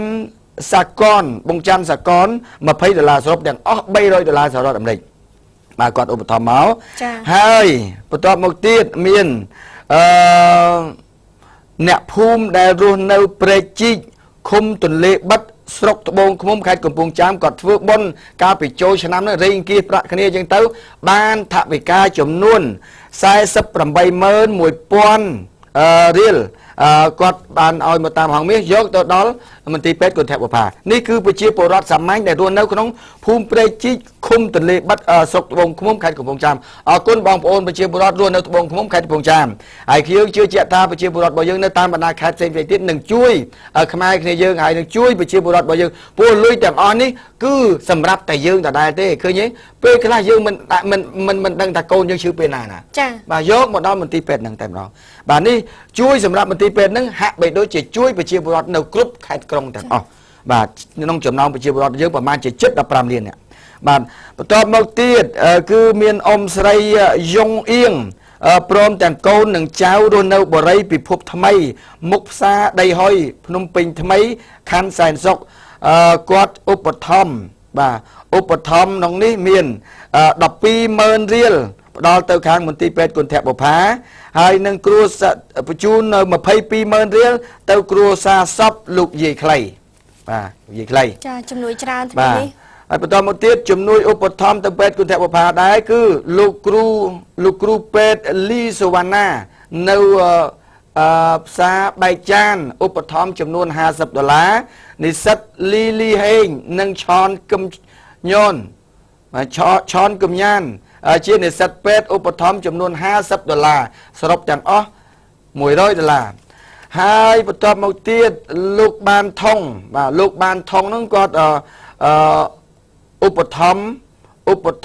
ចំនួនឧបត្ថម្ភអ្នកអត់ឧបត្ថម្ភអ្នកអត់ជនក្រីក្របាទអ្នកអត់បានន័យថាអ្នកក្រីក្របាទចំនួន$20ហើយជាងផ្សារទួលតពូងបាទជាងផ្សារទួលតពូងនៅតូប909បាទនេះឈ្មោះច្រើនណាស់ឈ្មោះតែខ្ញុំអត់អាចអានទាំងអស់ទេគ្រាន់តែខ្ញុំសរុបតែម្ដងបាទសរុបទាំងអស់$35និងប្រាក់រៀលចំនួន$145,000រៀលបាទអរគុណអ្នកផ្សារទួលតពូងបាទអ្នកផ្សារទួលតពូងយើងសង្ឃឹមថាអ្នកផ្សារទួលតពូងនឹងរៃអង្គាសធ្វើជាមូលនិធិសម្រាប់ជួយមន្ទីរពេទ្យគន្ធបុប្ផាបន្តទៀតបាទតបមកទៀតគឺមានយ៉ាវស៊ុនហួរ$10ទូចប៊ុនធៀង$50,000រៀលលឹមមួយ$20,000រៀលប៉ោឡងឌី$40,000រៀលមើលខ្លាច់ខុសវិញ$40,000រៀលហៀមាននៅពូនឹងពូសិដ្ឋា$60បាទពូសង្រាហុលចិន្តា$10 កាន់ខែម៉ា$25គាត់ទាំងអស់គ្នានឹងអូបណ្ណាគារហៀសៀវខេង$100បណ្ណាគារហៀវសៀវខេងបាទ$100បាទនេះហើយនឹងខ្ញុំបាត់ឈ្មោះហើយសូមអធិស្ឋានខ្ញុំបាត់ឈ្មោះអ្នកដែលឧបត្ថម្ភមកពីក្រៅប្រទេសសរុបទឹកប្រាក់ចំនួន100មកក្រៅប្រទេសទៅណាខ្ញុំភ្លេចបាត់$120ហើយដល់ពេលលើសរសេរឈ្មោះគេនឹងបាត់ឈ្មោះគេបាត់ទៅណានៅចាំតែទឹកលុយបើសិនជាគាត់លឺគាត់អាចបើសិនជាលោកវិធីដែលផ្ញើមកចំនួន$120ដែលមានឈ្មោះដូចជាបើខ្ញុំចាំដូចជាឈ្មោះមាន4នាក់ដែលបានជួយមកហ្នឹងប៉ុន្តែខ្ញុំបាត់ឈ្មោះបាត់ហើយបាទតែលុយ$120ហ្នឹងគឺខ្ញុំបានទទួលហើយចង់បញ្ជាក់ប៉ុណ្ណឹងបាទតោះខាង TV ចាជាបន្តគឺលោកសុកពៅហៅតាយុយនិងភរិយាបានឧបត្ថម្ភ$100ជួយដល់មន្ទីរពេទ្យគុណធបុប្ផាដែលលក់គ្រឿងអគ្គិសនីនៅផ្សារអូឡ িম্প ិកជាបន្តទៀតគឺលោកស្រីគុណសុធីនិងក្រុមគ្រួសារឧបត្ថម្ភ$100 $50ឧបត្ថម្ភដល់ផ្ទះដែលគ្មានដំបូលចាស្ត្រីដែលគាត់មានផ្ទះគ្មានដំបូលនិងប្តីជាប់ច្បាប់ជើងនៅនេះនៅដល់មានជ័យដល់មានជ័យហើយ$50ទៀតជូនទៅដល់ជនក្រីក្រចាដោយតាមរយៈទូរទស្សន៍ហងមាស HD TV ជាស្បៀងអាហារផ្សេងជាបន្តទៀតគឺសប្បុរសជននៅខាងប្រទេសអូស្ត្រាលីលោកថេងចន្ទធីនិងភរិយាព្រមទាំងកូននៅទីក្រុងស៊ីដនីឧបត្ថម្ភ$150ដល់ជនរងគ្រោះដែលស្លាប់ដោយសារតែការប្លន់ចាក់ដោយកំបិតសាំងគីមបាទ100ហើយបើសិនជាគ្រួសារដែលសពដែលអ្នកត្រូវគេប្លន់ស្លាប់ដោយការចាក់នឹងកំបិតសាំងគីមកាលពី3ថ្ងៃមុននេះអាចមកយកថវិកាចំនួន$150នេះនៅទូទស្សន៍ហងមាសព្រោះខ្ញុំមិនដឹងជាទៅរលោកនៅគ្រួសាររបស់ក្មួយប្រុសដែលបានស្លាប់ដោយការប្លន់ព្រោះពេលនោះក្មួយប្រុសជាជាងដែកផងប៉ុន្តែស្លៀកពេលទំនេរទៅរត់ម៉ូតូឌុបប៉ុន្តែទៅរត់ម៉ូតូឌុបត្រូវបានចោលប្លន់ចាក់ដោយកំបិតសាំងគីមស្លាប់ពេលដែលហងមាសផ្សាយទៅធ្វើឲ្យបងប្អូនខ្មែរនៅអាមេរិកនោះគាត់អាណិតអាសូរឃើញថាខំតស៊ូក្នុងជីវិតនៅអូស្ត្រាលីច្រឡំនៅអាមេរិកនៅអូស្ត្រាលីគាត់ឃើញថាកូននឹងតស៊ូក្នុងជីវិតអញ្ចឹងគាត់ឧបត្ថម្ភចំនួន$150អញ្ចឹងបើបានលឺហើយអាចតាក់ទងជាមួយហងមាសណាចាសូមបញ្ជាក់ថាអញ្ចឹងមកដល់ស្ថានីយ៍ទូរទស្សន៍ហងមាសវវមានជនជាតិអាកាសណាទៅនេះទៅនោះហើយឲ្យទៅវិញប្រមាណហើយអត់មានទេណាចាមកដល់ហងមាសបាទហើយក៏អរគុណដែរចំពោះជំនួយមនុស្សធម៌ទាំងអស់ដែលបាទប្រិមិត្តរបស់យើងបានឃើញថានៅពេលដែលហងមាសបានធ្វើសកម្មភាពនេះបានជួយឧបត្ថម្ភជាបន្តបន្ទាប់ហើយសូមបញ្ជាក់ថាថ្ងៃនេះខ្ញុំផ្សាយចប់ខ្ញុំត្រូវចេញទៅបៃលិនហើយនេះដូចជាជំនួយនេះគឺជំនួយនៅខាងខេត្តកំពង់ឆ្នាំងលោកយាយពីការភ្នែកអំណោយសប្បុរសធម៌ជូនជនក្រីក្រចំនួន25គ្រួសារក្នុងភូមិតាពាំងចក្សាប្រជាពលរដ្ឋជីវភាពដែលមានជីវភាពក្រីក្រនៅភូមិតាពាំងចក្សាចំនួន25គ្រួសារបានទទួលអំណោយសប្បុរសធម៌ពីលោកយាយអ៊ុនប៉ាអេងបាទលោកយាយមើលឃើញពីមូលនិធិទាំងអស់នេះតាមរយៈហងមាសបានដើរជួយគេអញ្ចឹងទៅឥឡូវនេះលោកយាយទោះបីពិការប៉ុន្តែគាត់លោកយាយមានកូនចៅរបស់គាត់ធូធាគាត់រំចែករំលែកនៅថវិកានិងសម្ភារៈមួយចំនួនដល់ជនក្រីក្រពិតប្រាកដដែលអ្នកទាំងអស់នោះមានពិការជើងពិការភ្នែកបាទហើយគាត់ទឹកចិត្តលោកយាយពិការមែនប៉ុន្តែអារម្មណ៍និងទឹកចិត្តដែលធ្វើបុណ្យអត់ពិការទេអំណោយទាំងនេះបានផ្ដល់ជូនទៅដល់លំនៅឋានកូនលោកយាយតែម្ដងកូនលោកយាយដែលបានឧបត្ថម្ភមកដែលស្ថិតនៅក្នុងភូមិតាពាំងចក្សាសង្កាត់កំពង់ឆ្នាំងក្រុងកំពង់ឆ្នាំងលោកយាយអ៊ុនប៉ាអេងបាទមានអាយុ72ឆ្នាំទៅហើយបានរៀបរាប់ពីពិការភាពរបស់លោកយាយថាលោកយាយនឹកឃើញពី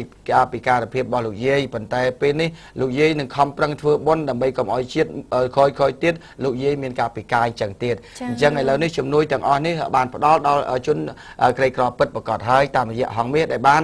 ផ្ដល់បង្ហាញនៅរូបភាពខាងដើមនេះចង់បញ្ជាក់ថាទឹកចិត្តនៃការធ្វើបុណ្យរួមជាមួយនឹងហងមាសនឹងត្រូវជួយប្រជាពលរដ្ឋរបស់យើងនៅគ្រប់ទិសទីដោយមិនប្រកាន់និន្នាការគណៈបកនយោបាយប៉ុន្តែសំដៅទៅលើអ្នកអត់ពិតប្រាកដបាទហើយជំនួយទាំងអស់នេះគឺជាជំនួយដែលសប្បុរសជនរបស់យើងដែលទស្សនាហងមាសបាទឃើញការពិតឲ្យឃើញជាក់ស្ដែងនឹងផ្ដល់តាមរយៈហងមាសបាទអរគុណដោយសារតែពេលវេលារបស់យើងដល់ទីបញ្ចប់ទៅហើយថ្ងៃនេះហើយថ្ងៃចុងសប្តាហ៍ផងហើយក្រោយពេលខ្ញុំបញ្ចប់នេះទៅខ្ញុំនឹងចេញដំណើរទៅខាងក្រុងបៃលិនដើម្បីចែកអំណោយប្រជាពលរដ្ឋនៅខាងក្រុងបៃលិនដែលជាប់ព្រំដែននោះតែម្ដងដែលខ្ញុំមានកិច្ចការទៅការពិធីការការកូនខាងបងខ្ញុំនឹងផងអញ្ចឹងចែកក្នុងតែម្ដងការក្មួយបាទអរគុណទូទាំងជនដោយសារពេលវេលាថ្ងៃនេះជាថ្ងៃចុងសប្តាហ៍ហើយខ្ញុំជាមួយនឹងកញ្ញាធីវីរួមជាមួយនឹងក្រុមការងារយើងជម្រាបលាគ្នាត្រឹមប៉ុណ្ណេះហើយយើងវិលមកជួបគ្នានៅថ្ងៃច័ន្ទសប្តាហ៍ក្រោយ